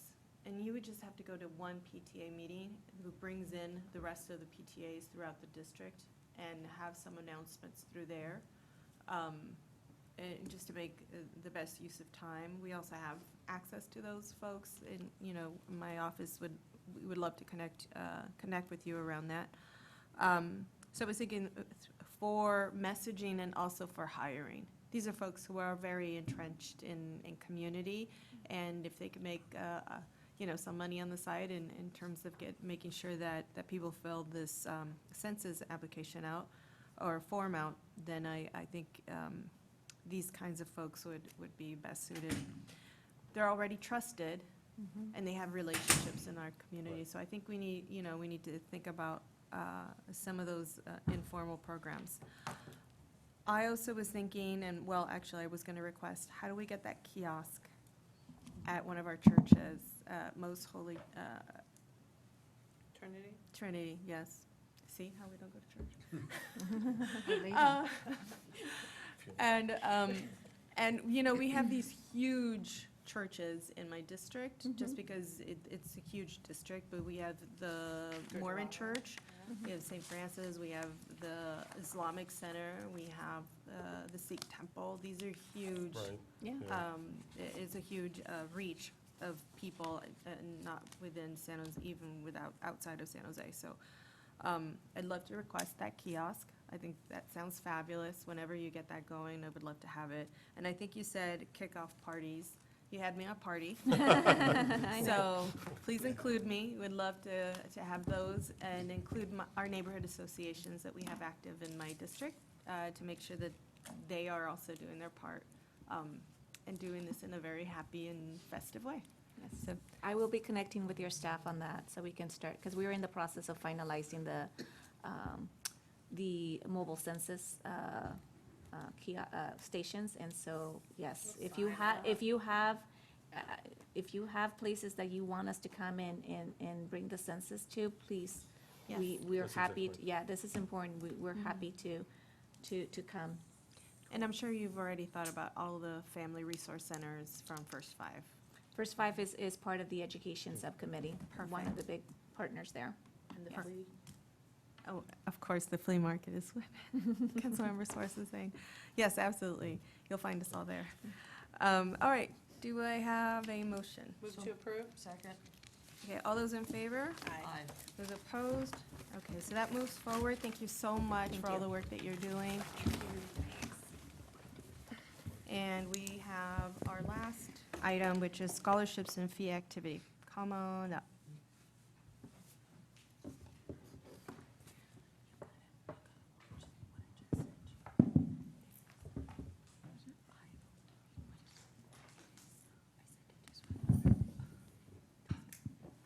Good afternoon, John Cicerelli, Director, Parks, Recreation, Neighborhood Services. We're here today really to have a conversation with you around fee activity, scholarships, barriers to use of our programs and parts of our community. With me today, to my left, Avi Otam, Division Manager of our Administrative Services, and to his left, Neil Rufino, Deputy Director for Recreation and Neighborhood Services. We're going to set some context for you, sort of show you where we've been, how we got here, the kind of fees we collect, the kind of barriers we're seeing, take you through an interactive map, and then we'd love to hear your feedback. We're trying to do this now so that we're ready and ready for the budget session next year to be able to talk about the kind of things we may or may not want to do to improve scholarship, or at least in some ways improve access to our programs. So with that, I'll hand it to Neil. Right, thank you again, Neil Rufino, Deputy Director, and I think it's, our presentation today is going to be a really good cap end, I think, to the conversation that's the committee just had over the last two presentations. This is the vision and mission that was officially adopted as our Activate SJ program last night, Tuesday night. Our vision, healthy communities that inspire belonging. We are a department that is connecting people through parks, recreation, and neighborhood services for an active San Jose. And one of our major pillars inside the Activate SJ plan is a section on equity and access, that we embrace people of all ages, cultures, and abilities. So to get us to where we are today, I definitely want to kind of walk us through the history of the department and some of the major changes that happened historically for us. In 2002, 2003 was kind of the beginning of the early recession. We had 867 full-time equivalent staff. As the recession started coming into the department around 2004, 2005, we took some major hits and brought our staff down to 679 positions. At that time, we had cuts, we had parks maintenance and animal care services brought into the department as part of the citywide reorganization of departments. We introduced the facility reuse program, or now the Neighborhood Centers Partner Program. Our fees and revenue as a department hovered only around $8 million. The majority of our services that we provided as a park and recreation system were free or low cost. The city in general and our department focused on three major strategies in the early recession: reorganizing, creating efficiencies, and minimizing the impact to the community. As the years went on and the deep Great Recession hit the city, the largest impact for us was in 2011-12, where about 50% of our staff from 2002 were cut and reduced. That effort and that issue did not stop the department, though. We really refocused and figured out what is it that we can do to ensure that needed services and time for recreation and neighborhood services continues to be in an effort for the city. So we developed a pricing revenue strategy. We set at the time, a pretty visionary goal of being a department that is 40% cost recovery. When we started this effort, our department probably hovered around 11 or 12% cost recovery. We introduced ActiveNet, which was our electronic customer registration system. We went through and finished the Happy Hollow Park and Zoo renovation. We went through an effort again of creating efficiencies where we contracted out graffiti and custodial services at the restrooms. We really started focusing on data and business intelligence for our park systems. And we knew with this growth of revenue that we were doing by raising and increasing pricing to our residents that we had to supplant or support it with scholarships. And at that time, we started our scholarship program with only about $200,000. But over this time, we've grew both our scholarships as well as our revenue, and our revenue steadily grew from $12 million onward. Thank you, Neil. Members of the committee, I'm Avi Otom, Division Manager in Parks, Recreation, and Neighborhood Services. Neil described the stormy waters the department was in during the Great Recession and the initiatives that we launched to steady the ship. Among those many initiatives, we're going to take a deeper dive today into the pricing and revenue policy. In 2009, as part of the strategy to cope with the Great Recession and diverging program and financial realities, the City Council approved the PRNS Pricing and Revenue Policy as Council Policy 1-21. The Pricing and Revenue Policy is a mechanism for allocating the use of public funds, creating a financially sustainable approach for recreational services and facilities, maximizing the use of programs and facilities, and ensuring affordable access to programs and services. This policy guides the department in a number of ways, including our need to pursue financial sustainability, challenge to formulate creative revenue strategies, and commitment to ensure affordability and public access as we engage the community. The policy also directs staff to propose recommended revenue and cost recovery targets in the city's fees and charges document, and gave the department the ability to be nimble and responsive to the market in setting program prices using a 3-tier framework shown on the screen. Public services provide all users the same level of benefit and can be accessed by the broadest cross-section of the population. They receive the highest level of subsidization, and examples of public services can include clean and accessible public parks. Private services provide the benefit to the individual and are typically specialized and provide minimal or no benefit to the community at large. These services should receive a minimal subsidy, if any, and the fee to participate is the responsibility of the user and customer. An example of private services include adult piano lessons where there may be minimal public benefit. And finally, merit services provide benefit to both the community and the individual. These programs should follow a cost recovery model between subsidy and a fee to the customer. Some portion of the cost should be supported by the user, thus lowering the general fund contribution, and examples include swim lessons that address a health and safety concern for participants, their families, and the community. And as Neil mentioned, to operationalize the policy, staff set a really ambitious stretch target of recovering 40% of direct costs. In part, due to efforts to implement the pricing and revenue policy from the bottom of the recession in 2011-12, the department stabilized and began to restore and grow back services to the community. In 2013-14, the department achieved its cost recovery goal of 40% of general fund costs with program fees, grants, and other revenues. As this chart shows, over that time horizon since then, we've added about 300 full-time equivalent positions, of which 100 were associated with the fee-based programs and operations. Staffing budget growth also included the strategies the department has implemented to focus on reinvesting in park maintenance, public life and placemaking, after-school expansion, and new programs and facilities like Lake Cunningham Action Sports Park, the upcoming Arcadia Ball Fields, Project Hope, Beautify SJ, and many, many more. The department also focused on fostering partnerships through grant programs, foundations, and the Neighborhood Center Partner Program, formerly known as Reuse, and implementing creative efficiencies through business intelligence and data analytics. Revenue generation and staff's operational efficiencies have helped, but we are still challenged with providing all of the work that's put in front of us. And one quick note, if we could go back, is that compared to 2002, 2003, we still have 100 fewer full-time equivalent positions, although the city has grown in population by about 16%. And I must note, at the end of that chart, there's a hockey stick, and that big jump in budget in 2019, 2020 is the result of the City Council's direction to allocate more than $18 million from the proceeds of the Coleman Avenue property sale back to parks and recreation infrastructure needs.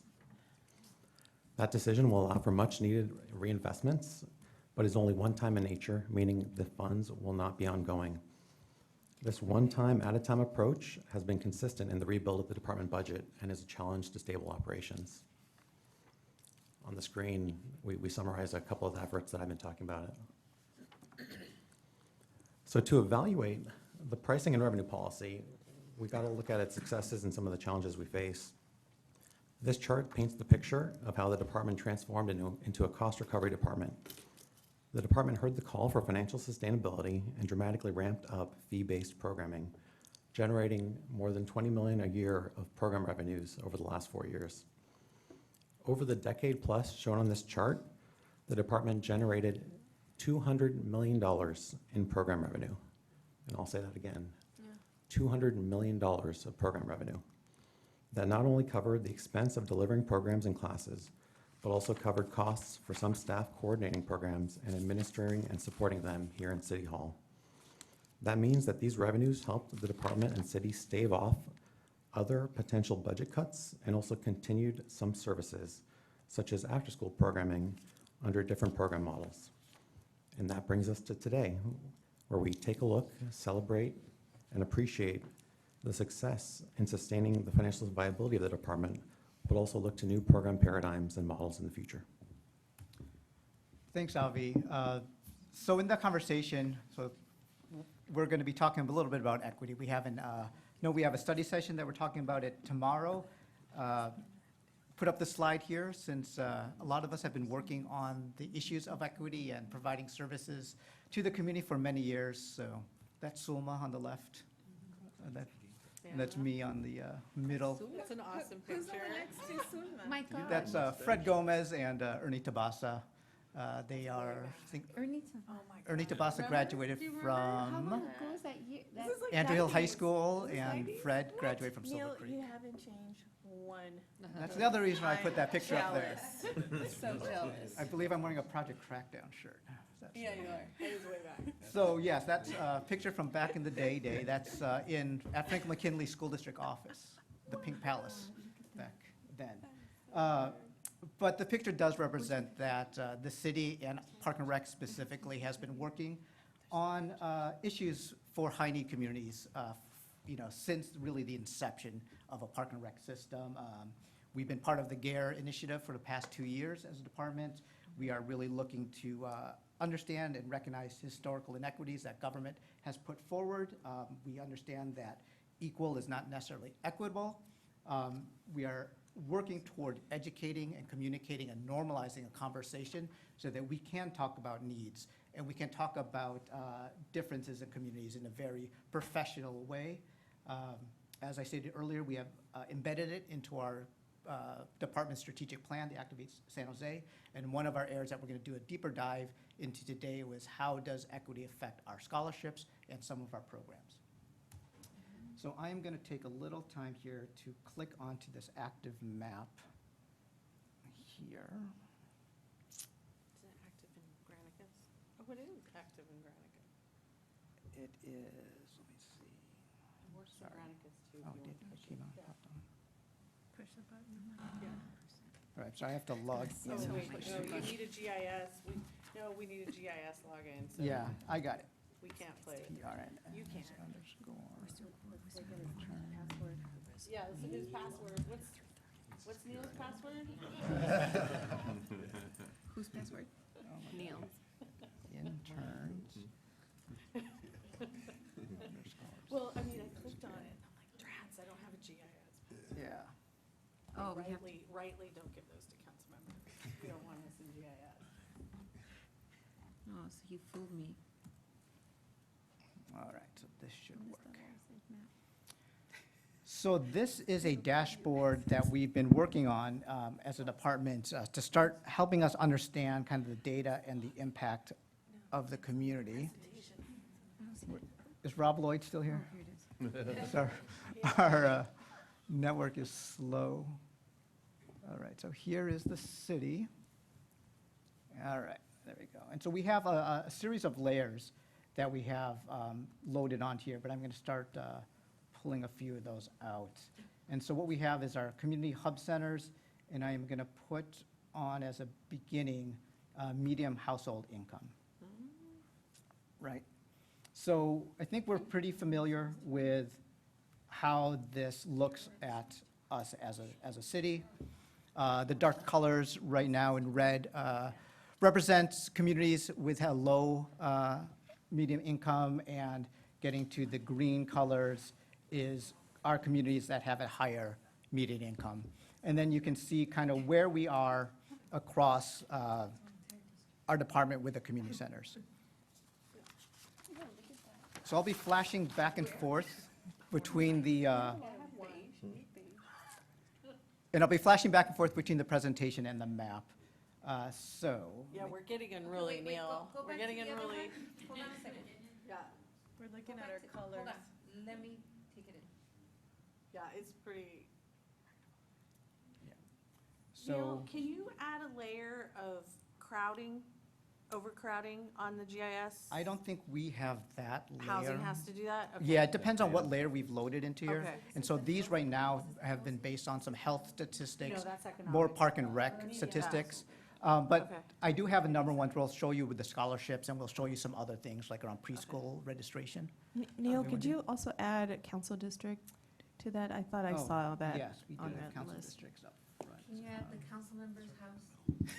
And Councilmember Esparza, to your question, I think through the equity conversations we're having, we'll have a more robust tool citywide that has all these different layers that Yeah. all of our different departments are collecting all these pieces of information, and we're not yet at the point where They're not it's all in one aggregated. place. Yeah, because I have one from the housing department that I've used for other things Yeah. that shows the overcrowding in the city. Yeah.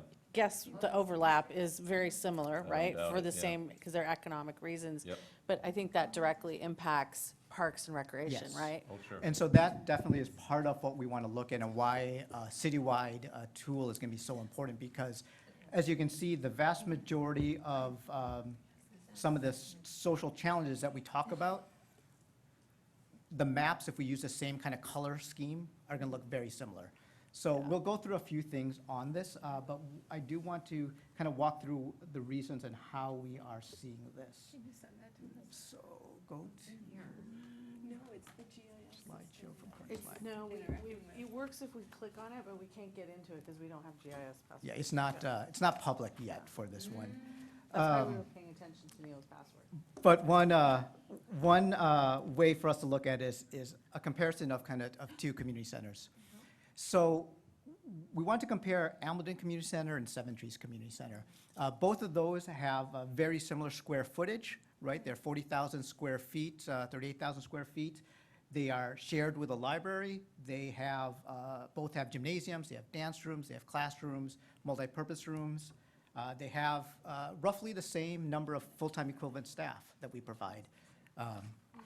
But when we look at the map previously that was shown, you can see that the revenue generation is very different. Almaden Community Center on an annual basis is almost a $2 million per year revenue. Seven Trees does quite a bit and almost at $500,000 in revenue annually. That wouldn't be surprising, right? We know where the communities are and where they sit. And so with this, we want to take a deeper dive into preschool. So our preschool programs are offered at both Seven Trees and at Almaden. The enrollment costs are the same across the city. So this is the cost that you pay for a Monday, Wednesday, Friday class, or the cost that you pay for a Tuesday, Thursday class.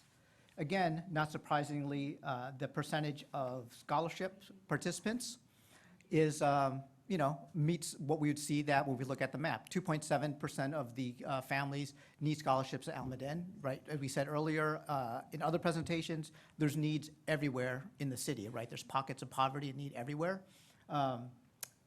Seven Trees uses 25% of scholarships. Again, not surprising. When we get into some, again, the deeper data, preschool enrollment of, when we look at two classrooms, 37 and 28 enrolled families, again, not a huge difference. But what we find is that at the Almaden Community Center, they are able to offer full classes Monday, Wednesday, Friday, as well as a Tuesday, Thursday program, mornings. At Seven Trees, the classes that we can offer based on the amount of residents who can attend has only been Monday, Wednesday, Friday in the morning. We haven't been able to hold a Tuesday, Thursday class. Why is that? So our hypothesis at this time is that there is a cost barrier to that. There's another cost, or another barrier that we are looking at, which, the challenge of not having a full day preschool is, for working families, right, is always a barrier.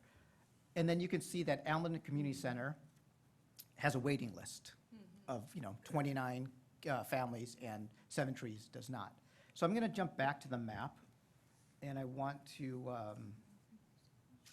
add a layer that is, Wait, Neil, yes. wait, but we're paying for the scholarships.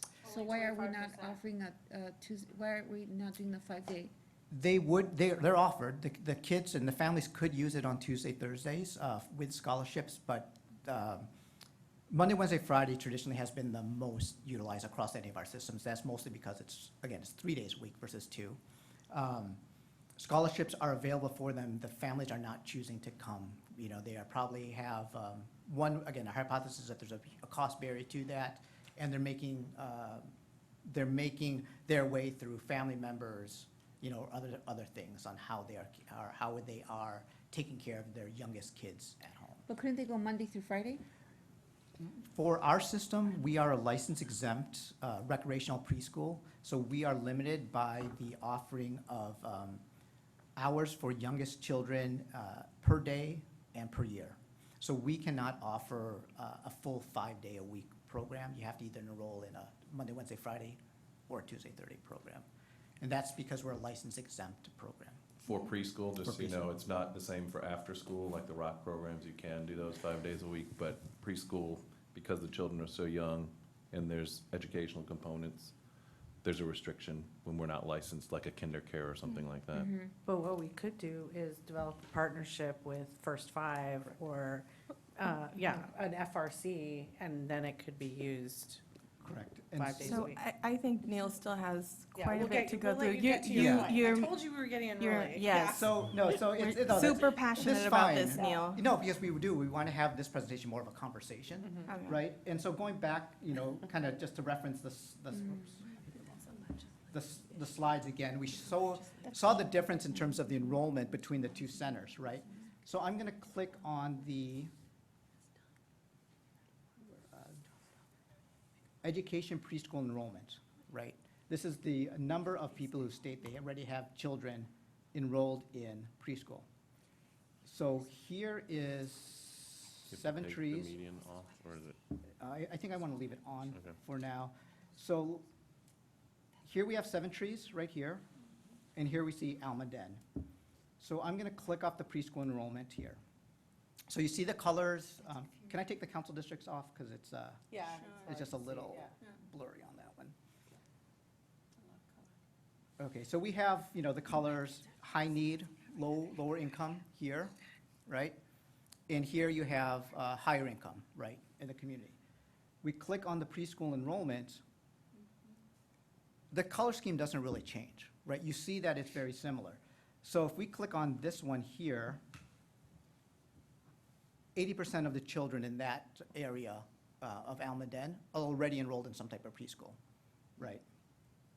So the need isn't that great. There's a lot of resources for those families. So let's click here, this red census tract here at 7 Trees. So you would expect, or you know, that there's a need for preschool. Only 21% of families are enrolled, 3 and 4 year olds are enrolled in preschool.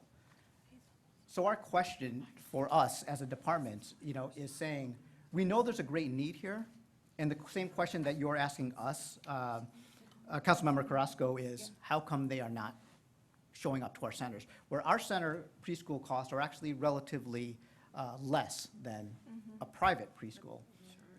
So our challenge that we're looking at is what can we do best to help improve services for all community members? I wanted to dig a little bit into preschool because, that's been a big conversation for us as a city. But we can see this type of data reflected in specialty camps, in other general programs. In summer camps, we have a lot of families who are able to piece together a summer plan for their child. Classes from, morning to lunch to after school, and they create their own summer program. But the vast majority of lower income families can't do that, and we offer our San Jose, our general San Jose summer program that provides an all-day care. But it doesn't necessarily have all of the bells and whistles that, every community, if they could pay for, can get. So our biggest challenge is trying to figure out how best we can allocate our services so that cost and fees are not a barrier. So that's the kind of the effort we want to start putting forward today. Neil, So- and I think you're near the end of your Correct. presentation, ready so, to- yeah, we're ready to roll with questions. I just wanted One to, more piece of context here. Okay. So this is very quick, just again, in context of what the department has been doing, which has been great. Our scholarship, Said you wanted feedback. yes, our scholarship effort. We're closer to, $900,000 in scholarships, almost $1 million in scholarships we've been giving out. The biggest effort, I think, as a department, what we've done has made some very significant but subtle changes in how we put out scholarships and the information and lowering the barriers for families. So we were able to get 96% of usage across all our scholarships. So the intention of scholarships is to get it, get the money, put it out there to the community, and get the community to use it. So in 2015, we were only at 34% usage. We made a number of modifications. And so now almost $1 million is used pretty much every season very quickly. And I was going to show the scholarships as well. But we can, point of privilege and go first. let me go back to the maps. And we can talk about the maps on here. But this is the scholarships, one way that we're looking at the data. Scholarship participants. And as you can see, we are doing a pretty good job with getting scholarships into the communities, that need them. One thing that this allows us to do is that we can zoom in into like certain neighborhoods and say, how come this community right here that is a dark red in this streets, maybe right here, right around Eastridge, what would be a Meadow Fair, what would be our department's outreach efforts and efforts to specifically target some of these communities? Because this group here, these residents, pretty good, they're very familiar with our services, but looks like their neighbors kind of right down here for some reason are missing. But that's, again, just an example of the way that our department's starting to utilize this map and this data to help drive our decision-making, and ideally be able to provide more scholarship information and scholarships out there to the community. So let me see. I think with that, the final just kind of statement on the presentation itself is that what we want to do as a department is reevaluate our fee structure, right? We want to focus on our family-friendly programs. We want to ensure that we minimize the impact to the general fund. We want to increase scholarships, not just through, general fund requests, but through our grants, our sponsorships that we've been growing. We do want to reduce our fees in high-need communities. We want to make sure that our fees are not a barrier for service.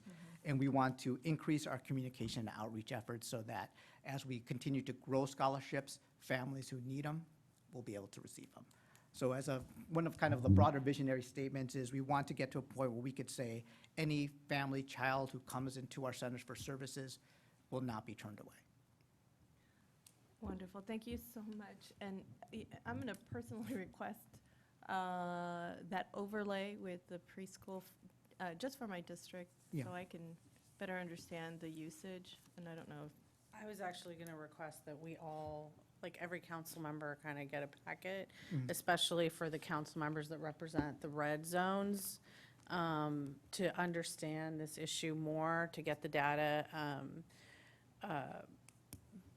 Because, yeah, we can't get into GIS, but Well, why I'm don't you start interested with in your- getting a your little bit questions? deeper in that, and I think we would all find that helpful, so just having a hard copy would be great.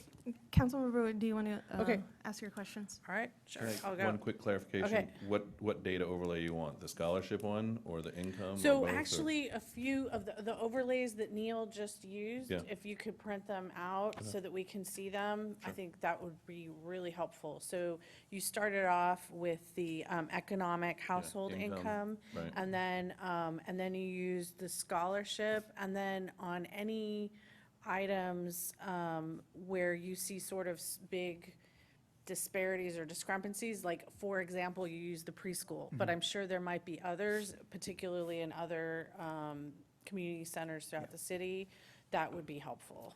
And then what I will commit to also is sharing with you the overcrowding map. And the reason I say I'll share it with you is because it took my staff a lot of work to get it. I used it for a fairgrounds project that shows the level of overcrowding in the city based on the 2010 census. So it's gotten way worse, but it's very similar to the red zones. But the reason overcrowding is so important is because, as you well know, right, you live this, that our parks and community centers are the backyards, right?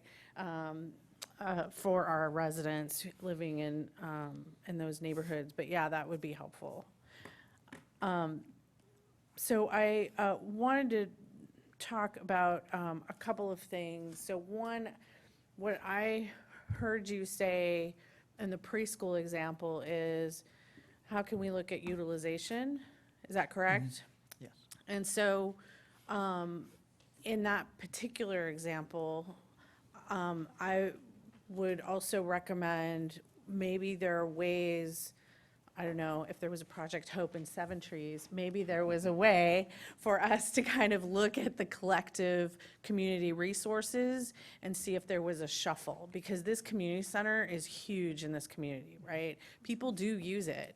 They do rely on it. And so if they're not relying on, say, preschool, at next door, we have, First Five has a family resource center with the Franklin McKinley Children's Initiative and Catholic Charities, right?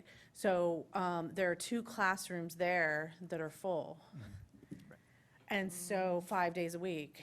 And that have other activities in there. And that's where I think if we see that discrepancy come out, we can take a collective look at the resources. And maybe it's not something the city runs. Maybe we open it up to a 3rd and a 4th classroom partnership with the FRC to have preschool, or another partner, I'm not just saying that, or another partner to make sure that it's full 5 days a week. Oh, hello, hi. Hi. Excuse me, Laura Buzo, Yeah. Recreation Superintendent. So just wanted to give you some context around what we are doing in Seven Trees. So we are partnering with First Five, and they're actually supporting us with the Seeds Pilot Program, which we'll be presenting to you later this year. What makes our preschool a little unique from what First Five does is that parents aren't participating, so the parents drop off the kids and pick them up Regular later. preschool. Whereas with the FRCs, it's a parent-involved program. And so, but we are partnering with them, and so we are sharing a lot of best practices. Catholic Charities is very involved with Right. us in our activities. So we do continue to kind of leverage our resources and Yeah, learn from and, each other. and this is where I don't want it to be like program specific. I'm saying if you're focused on utilization of people who need it the most, then maybe it's not the FRC, maybe it's SJB, right? Which Yes. does have a traditional drop off. Maybe it's somebody else. I just, you know, First Five is amazing, right? But so is SJB. So somebody else where we could look at that, again, leverage a community resource, and SJB is rapidly expanding in preschool. So again, I'm, because I think you're looking at broader Yeah. feedback from us. Yeah. Yeah. I'm using the preschool as an example of where we look at the community resources for that area, and maybe we do a reshuffle Yeah, and to that- get to that utilization. Yeah, and that's definitely, part of the conversation that we're trying to do, figure out, we have the capital asset of this building that the city has invested in, right, in the heart of some very key communities. What is the best way, right? Because we want people inside these buildings, we want them to be used, and to look across, all systems, like preschool, after-school programs, even, the conversations that we have around, supporting the homeless, right? It's all kind of revolving around our community centers. And then just part of our, if you didn't know Laura from previous, we stole her from First I think Five. we As all part of know our Laura. strategic plan Yeah. to Are we supposed to pretend? increase Yeah, we our, can pretend. Laura who? Laura what? our family Yeah. plan. Yeah. We are embarking on a childcare facility assessment. Right, through the, yeah. So that I think will Yeah. also look at the other piece that you're talking about Yeah. to see what centers, whether they're hubs or neighborhood partnership centers, we could use for childcare, for vendors or outside partners. Right, or whatever that underutilization is, right? Whatever program is being underutilized, that we can sort of do that assessment. I wanted to bring up another issue, which is, God, I love this map. It's, when we look at the red zones, and then we look at where the community centers are, right? Like, that's an obvious one, right? We have some community centers, but that's just sort of another issue. I just wanted to point, that for me really stood out. Well, But yeah, I was going Yeah. to show you something that's interesting. We had the conversation on the Neighborhood Partners Program, right? Mm-hmm. And then we saw the historic of when it was created and what happened. In that time where we had these bonds that built the community centers, right? Brand new, large community centers. We as a department made a very appropriate decision to condense, had to reduce our staff, so we retreated back into these brand-new buildings that we built, right, invested in them. If you look at where the community centers of the neighborhood partner centers are, you can see the landscape of where they are in the high-need communities, right? So, like for your district, between Roosevelt down to Seven Trees, right, where we saw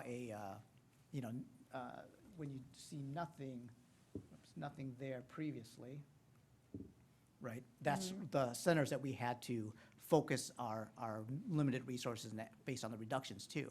But So that's a these were- conscious choice, right? Correct. To your point is that we as a city chose to retreat to the community centers, which are not in the red zones. And that was a policy decision that was made at the city. Correct. And that has equity implications, right? Right, so in this new, in this kind of new effort of us being able to look at this data, have a lens of equity now in our conversation, to understand that one in every single district is equal, but may not be the best policy effort for us.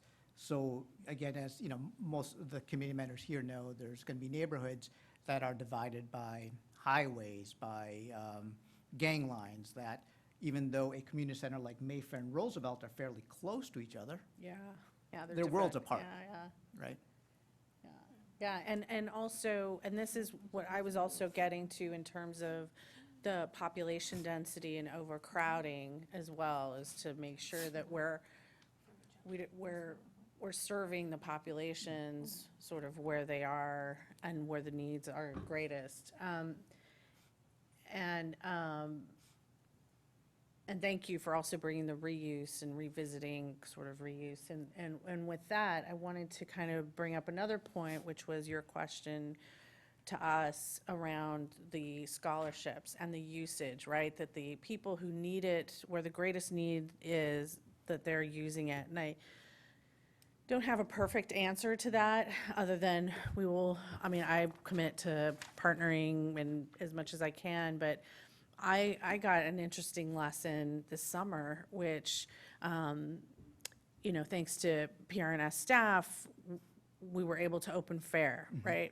And that was just a lot of quick, hard work, getting it open, and then really pushing the scholarship. Now, before that was reopened, it was $5 per half hour for every person. And then afterwards, it was $3 a day. And so, which I was thrilled, right? But in talking to the community folks and the neighborhood around that, I always tell people that if you want to, if you read these newspaper stories about people living off of $20,000 a year, come to some of my neighborhoods and I'll show you that you have multiple families living in a garage or a one-bedroom apartment, and they need that center. It's their backyard, it's their living room, because they don't have it at home.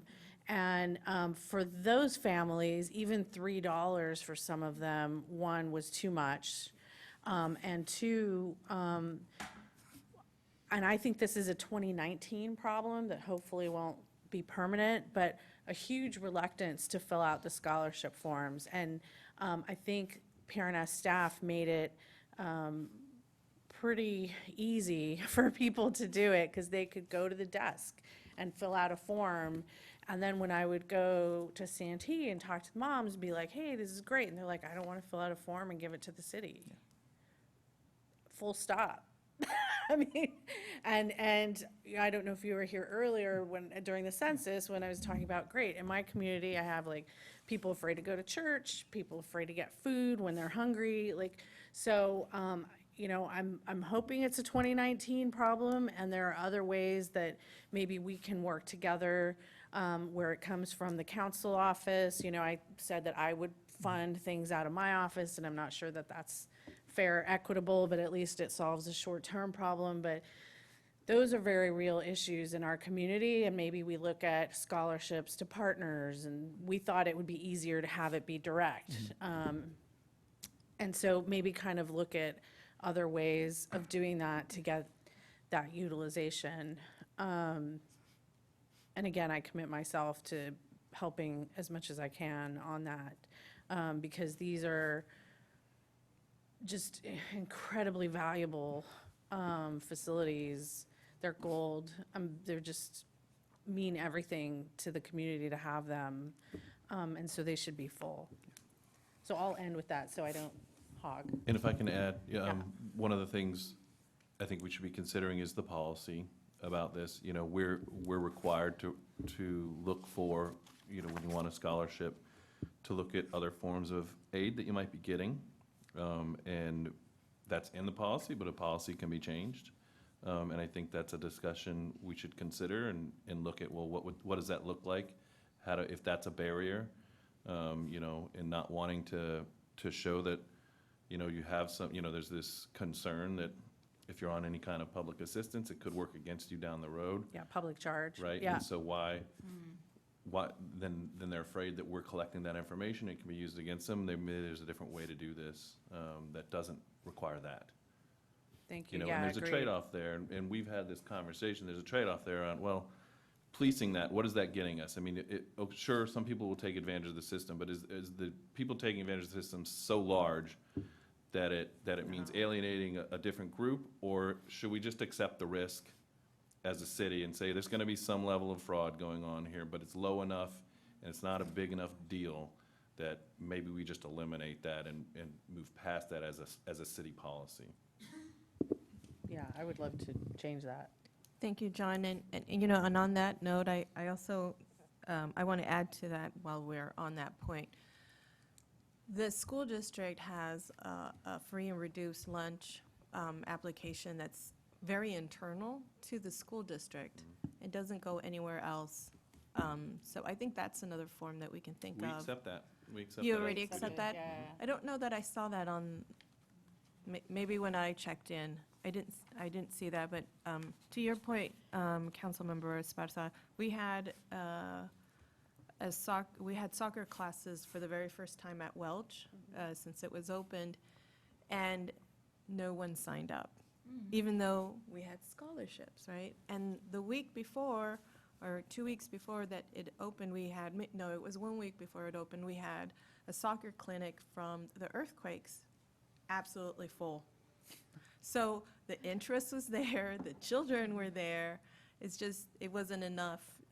You know, they still couldn't put the remaining $15 or $20 that they needed to pay for that class.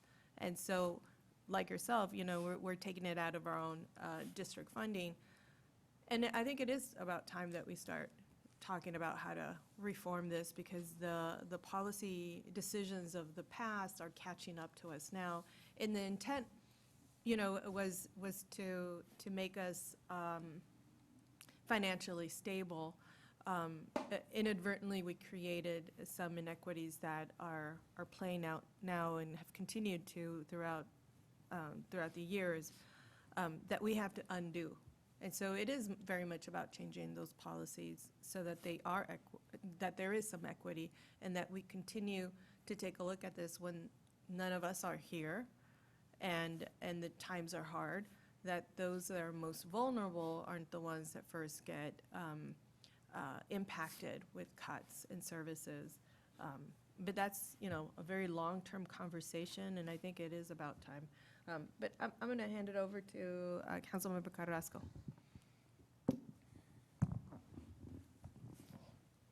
I don't know where to start, but I have a lot of thoughts that are going through my head right now. First of all, I want to say the following. Thank you so much for incorporating an equity lens in this work, especially as we're about to go into a study session tomorrow. I think it's so important, and I'm grateful that we're finally having this conversation. I wish the entire council were here to have this conversation, even if it's just about this one topic. We will make sure to bring this up at some point. I want to draw your attention to page 4, just in terms of how the utilization of the scholarships has gone up quite significantly. And when I came on council I was elected in 2014. I came on council really in 2015. And we were concerned that the scholarships really weren't being used, and we didn't understand why. We knew that there was a need, and what that meant that the programs weren't being filled, and that children who were at most risk, at most need, weren't utilizing those programs. That was a real concern for us. And at that time, Angel, you were. I remember we had this whole conversation in council, and we were trying to figure out what do we do to make sure that our kiddos are using those programs, that we're keeping them out of harm's way, that we're stimulating them in every which way, and that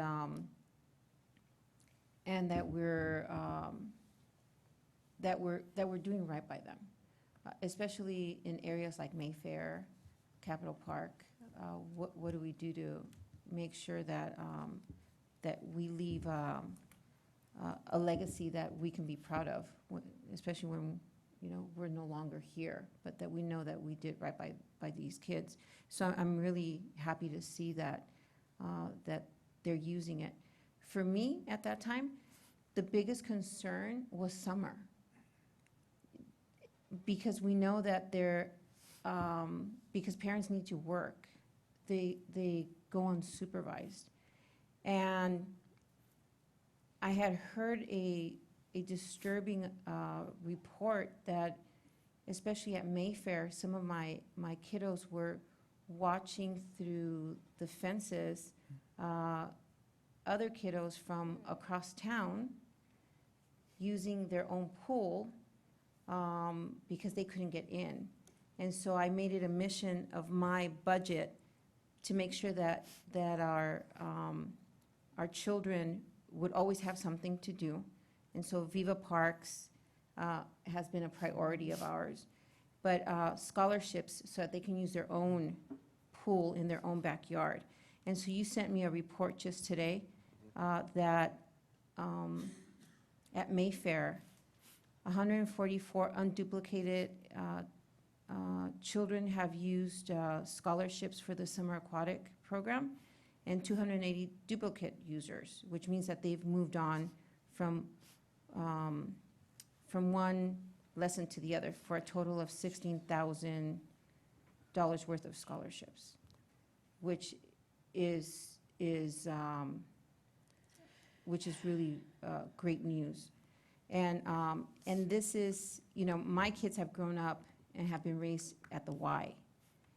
My oldest is 25 years old. I was raised in the Y. And so we've had a long tradition of growing up in the YMCA. My godchildren in the city of San Jose, in just about every swim program at every community center. And so, so to be able to provide this for kids that cannot provide for themselves is a really big deal. So I just wanted to thank you for being able to facilitate that. Because when I came in, just on the other side of the fence of Mayfair, at Our Lady of Guadalupe was a program run by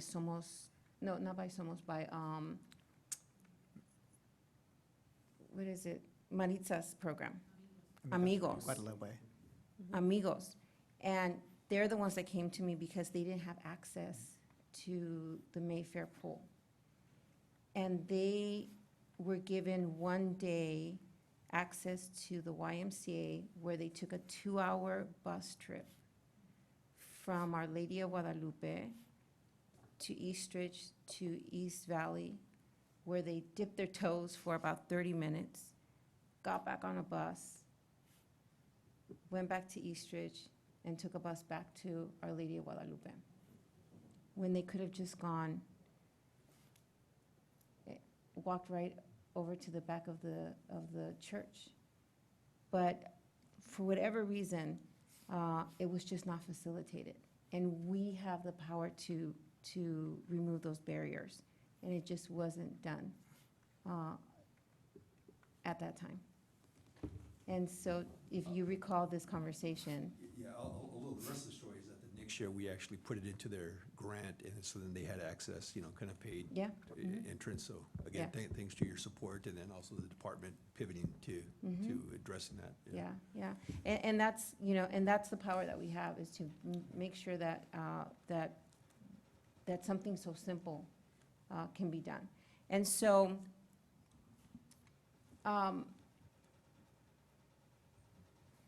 so I just learned that children can attend our daycare, preschool, unlicensed facilities for 5 days a week.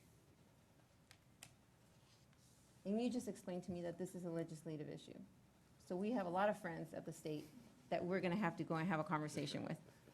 For license exempt, it can't be more than 15 hours a week. And so the way we formatted it was by splitting it up so that the kids could come at least 2 or 3 times a week. Yeah. But that's why, Yeah. it's all legislation. And Laura, if you could just explain to me, so I'm assuming that this is with the Office of Education, or is this, where does this Yes, it's issue? part of licensing, childcare licensing. So, but what we do is that, so our program is tailored for 3 to 5-year-olds. So once a child turns 4 years, 9 months, we start transitioning that child to a 5-day care. But- So, but again, that's only if they stay with us for that time. Yeah. And then, so when you say 15 hours, then that's not even a full day. Exactly, It's, exactly. So it's for the that's person why- who has the ability to even transport them. Right, or we may have like the grandparent, right, who, because like Seven Trees, it's an intergenerational community, so you may have the grandparent who drops the child and then comes back in the afternoon. or maybe a parent does some patchwork with childcare. But, so yes, that is a challenge. But we do find also parents that like the model because maybe their child isn't developmentally at that age where they can be in all-day daycare, and so it provides them kind of that transition.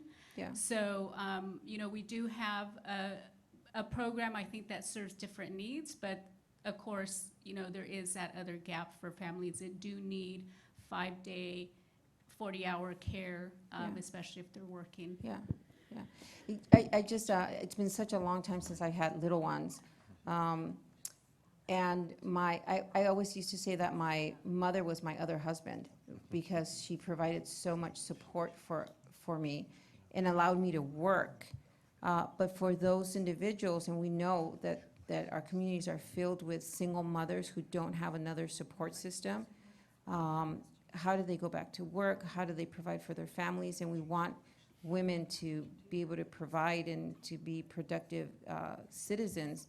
This is just such a barrier. So anyway, so it was just an enlightening dialogue. And I misspoke, I'm sorry, it's 12 hours a week for 12 children, hours. yes. So it's not even 15 hours, it's 12 hours. They're just Anyway. half days. Councilmember, I'll add that. Yeah. With our awareness of this issue, we have prioritized this as a legislative topic, and as part of last Tuesday's council packet, you approved legislative priority for us to look at preschool regulations. Yeah, thank you so much for bringing that up because I'm having an aha moment. It just, when, I'm just having an aha moment right now, and I'm just processing all of that. It has real implications for our community, and we really need to, I'm glad that we prioritized it, but we really need to really prioritize it especially for our low-income communities. How do we expect them to thrive when we set up these barriers? We don't provide resources or support services so that people can get back on their feet. I think Councilmember Esparza just touched on a lot of points that I wanted to talk about. As you can see, we've as we're looking at the map, we're all having these epiphanies. And thank you so much for providing the presentation the way that you did. One thing that I'd like to, and I don't know if you have it in a further presentation, you had a slide here that compared the Almaden Community Center revenue with the Seven Trees Community Center. Do you have the revenues for Mayfair? We have, I don't think I can rattle off If you the could- top if of you- my We have it head, for all of but we them. have them for all of Yeah, them, we if know. you could provide Yeah. that for me. Sure. I'd like to be able to see that. It's a double-edged sword. I can hear some of the other council members going, blah, blah, blah.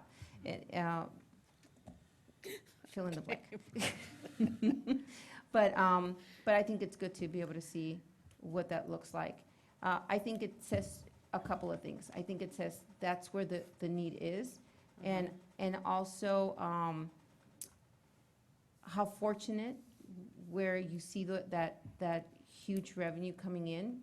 It's wonderful, but it's one city, and we should be able to provide for the entire city.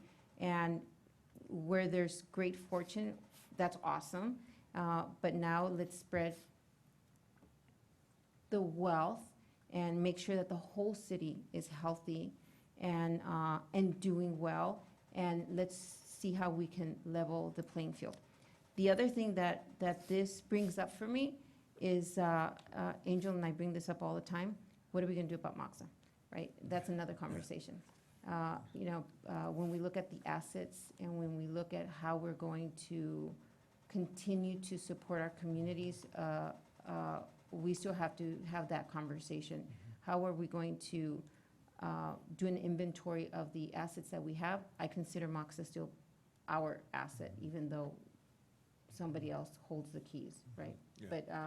But when we're thinking of how do we provide for our children and our families, I consider Moxa still, even though it's locked up to us right now, it's our asset to reclaim. Otherwise, it continues to provide a blight, unwelcome blight that I haven't been able to figure out how to get rid of, by the way. So So with that, again, I want to thank you so much for this. I don't know if you're going to bring up this conversation in any of the other council meetings. I would love to be able to see this because it's such a great tool. Well, we're trying to use this conversation as a springboard to develop some recommendations that we would then bring to the council and say, if it's a policy change, if it's a change in the annual budget process where we're looking at doing something more in terms of scholarships. So this is sort of the beginning of that conversation, but these kind of maps, I think, are going to become much more common over the next 6 months as we get through these equity conversations. These are the ways we're going to be able to look at layers in the city and really be able to determine or think about where do we invest and where's the need. So lots more of these to come, I think, on a variety of Well, I think levels. what it does is it's very concrete.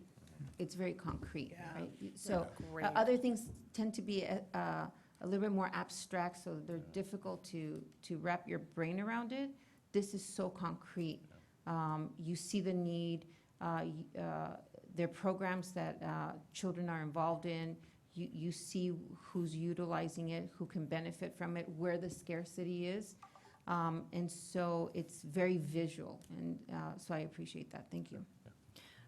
Thank you. And before we continue with our conversation, Chris, please come up. This is a part of our public comment since we didn't have a card before, but I'm going to interrupt our conversation so we can hear from. Thank you very much. Hi, Chris Ariola with the DA's office. I supervise our community prosecution unit, and we are here today to really support your conversation in equity. I know the city had a terrible time during the recession with finding ways to pay for programming, but I've been a DA for 25 years, doing community work through my office for 20 years, and I can tell you that those scholarships make a huge difference. And I would even encourage you to consider just making particular community centers free for everybody. That's really the best way to do it. Once you start funding a scholarship, it can become very difficult to maintain that. Look at Cal Grant. I think only half the kids who are eligible get a Cal Grant to go to college. But once it's free in certain areas, we look at the Washington neighborhood and many programs are free because it's contracted out with Catholic Charities. But how do we do that? We opened up the Bascom Burbank Community Center, and none of the kids from Del Mar High School go there, which is across the street, because they're not going to pay $5 to play basketball. How do you create that structure? I don't know, and certainly the DA's office can't tell you where to spend the city's scarce resources, but what we can add to the conversation is that this is something that needs to be studied. How do we become more equitable? We in fact had a conversation earlier this week with youth in the Public Health Eastside Peace process, and it's amazing how many times they have just brought up Moxa. We say, what do you need? And they say, why is Moxa closed? And it's devastating, the whole situation, but how do we create more spaces? And I look at the space between the Roosevelt Community Center and Seven Trees, and it just breaks my heart every time. Because any map you run, youth crime, poverty, educate, you guys have all seen it. It's the same red zone. And so anything we can do to alleviate that would be great. So thank you for having this conversation, and the district attorney's office supports your efforts to look at the issue. Thank you. Thank you, Chris. And, on that point, I think it's, Councilmember, did you have one? I just have additional? something super quick that I wanted to bring up, getting back to one of your questions for us for feedback. Because this is important. We want kids in there so they're not the DA's off pipeline. And that is large grants. So I know we already pursue grants, but is there, when we add something to our legislative agenda, that we prioritize funding for this, for increasing scholarships or making certain centers free or certain programs free, that we are able to fund that as a priority for the city and leverage our city resources around large partnerships with, for example, the Irvine Foundation, right? One of the largest foundations in the country, And certainly we have others kind of close to us that already fund, like the Health Trust, that already funds the work that we do. But that we really prioritize this as a city and get some large funding to do that, the same way we prioritize it on the legislative agenda. You know, so it's not just somebody in PRNS writing a grant, but that the mayor, the council members, that we, our lobbyists, or whatever partnerships that we are pursuing as the 10th largest city in the country, that we look at funding these activities with the same priority lens as some of the other things that we lobby for. Thank you. Great, and I'm going to add some comments under the reuse. I think this is a really great opportunity as we're reshaping what the reuse program is going to look. And I apologize, I forgot what the renaming of the reuse is. Oh, yeah, sorry. We've been calling it reuse. Yeah. Neighborhood Centers Partners Program. The Neighborhood Centers Partners Program, which it rolls off the tongue. It's NCPP. absolutely, yes, intuitive to me to say. But actually, it's very descriptive of what the comment I was just about to make, and that is that the way that we make a lot of this happen for ourselves and for our community, a lot of these services and programs during difficult times, is we should maximize our partnerships. There's a lot of agencies that are already funded to do exactly what we're talking about. And we don't have to fund those programs, we just have to host them. And instead of them hosting them, you know, just taking over the whole community center like we've seen throughout the whole city, is that we integrate them into our existing centers and augment those add to the list like we did a week ago for our neighborhood community center program. Close. Oh, okay. Partnership, I forgot the partnership piece. Neighborhood partnership program. Okay, so I think, you know, we're on a path to putting all of these pieces of the puzzle together to answer the greater question about how do we support our children so that they have that the achievement gap is lessened, and so that they can be more successful. And it all starts at a school age. It all starts in preschool. We know this, right? And so it's just a matter of connecting all these things together. My intent for the Welch Community Center was not for us to fund everything, but really was to have everybody come in and provide services so that they could keep the center alive. I knew at that time when I requested the money for Welch that we didn't have, I didn't know if it was going to be viable for us to keep it under a city-run center. But my intent is to keep it as vibrant as possible. I had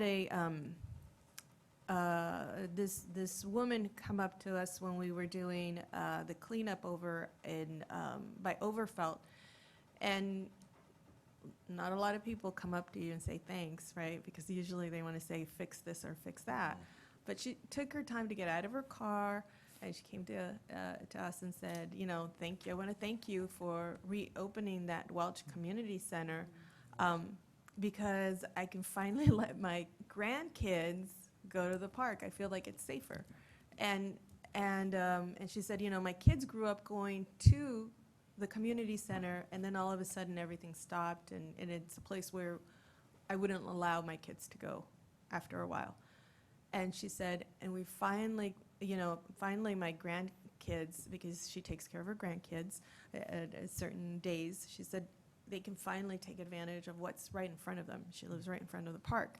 And so this is the kind of changes that we want for our families, right? We want this continuum of support throughout all of our services and programs, whether it's the library or PRNS or DOT, whoever it is, that we're making all of these puzzle pieces fit for them so that they can have access to quality care, they can have access to what they see as childcare and we see as just, you know, early learning. But it serves their purpose and it serves ours, right? So that we can avoid having higher enrollment in intervention programs. We have that ability to change those policies. We have the ability to make all those puzzle pieces fit. And so I think the moment is now. We're taking a look at the reuse program. We're taking a look at the scholarship and the policies that impact that. We're taking a look at how the Mayor's Gang Task Force, for now, that name's it's going to hold, but how that's going to be reshaped, and how all of these pieces connect with one another and the service that's going to provide to our families. I'm really excited because nothing's set in stone. We're reviewing all of this, right? And so we can reshape it. And we can reshape it based on what we hear our families that they need, right? And to prevent from, even though the intention was fine, the intention was to keep those community centers open in certain places because those were viable in those locations. The end result of that was creating inequities for communities, and they're struggling, right? And back to Councilmember Carrasco's point, when we had the hearing with the county about sexual assault, specifically for children under the age of 14, the service providers, when they said, these are the issues and here are the recommendations, one of the greatest issues was lack of childcare, lack of resources. We know that that's a risk factor already. What are we doing about it, right? How are we changing these policies? So we already know that that is the problem. You know, it would be great to have a study to actually tell us, and that's what I was hoping the San Jose Police Department study from Texas was going to do. But we all know this collectively. We're telling the story of our families, and so I think it's just a matter of changing all of our policies, and with your involvement in GARE and our conversations about equity, this is all falling in line so that we as policymakers can develop policy that will uphold through time and that serves your programs and serves our families.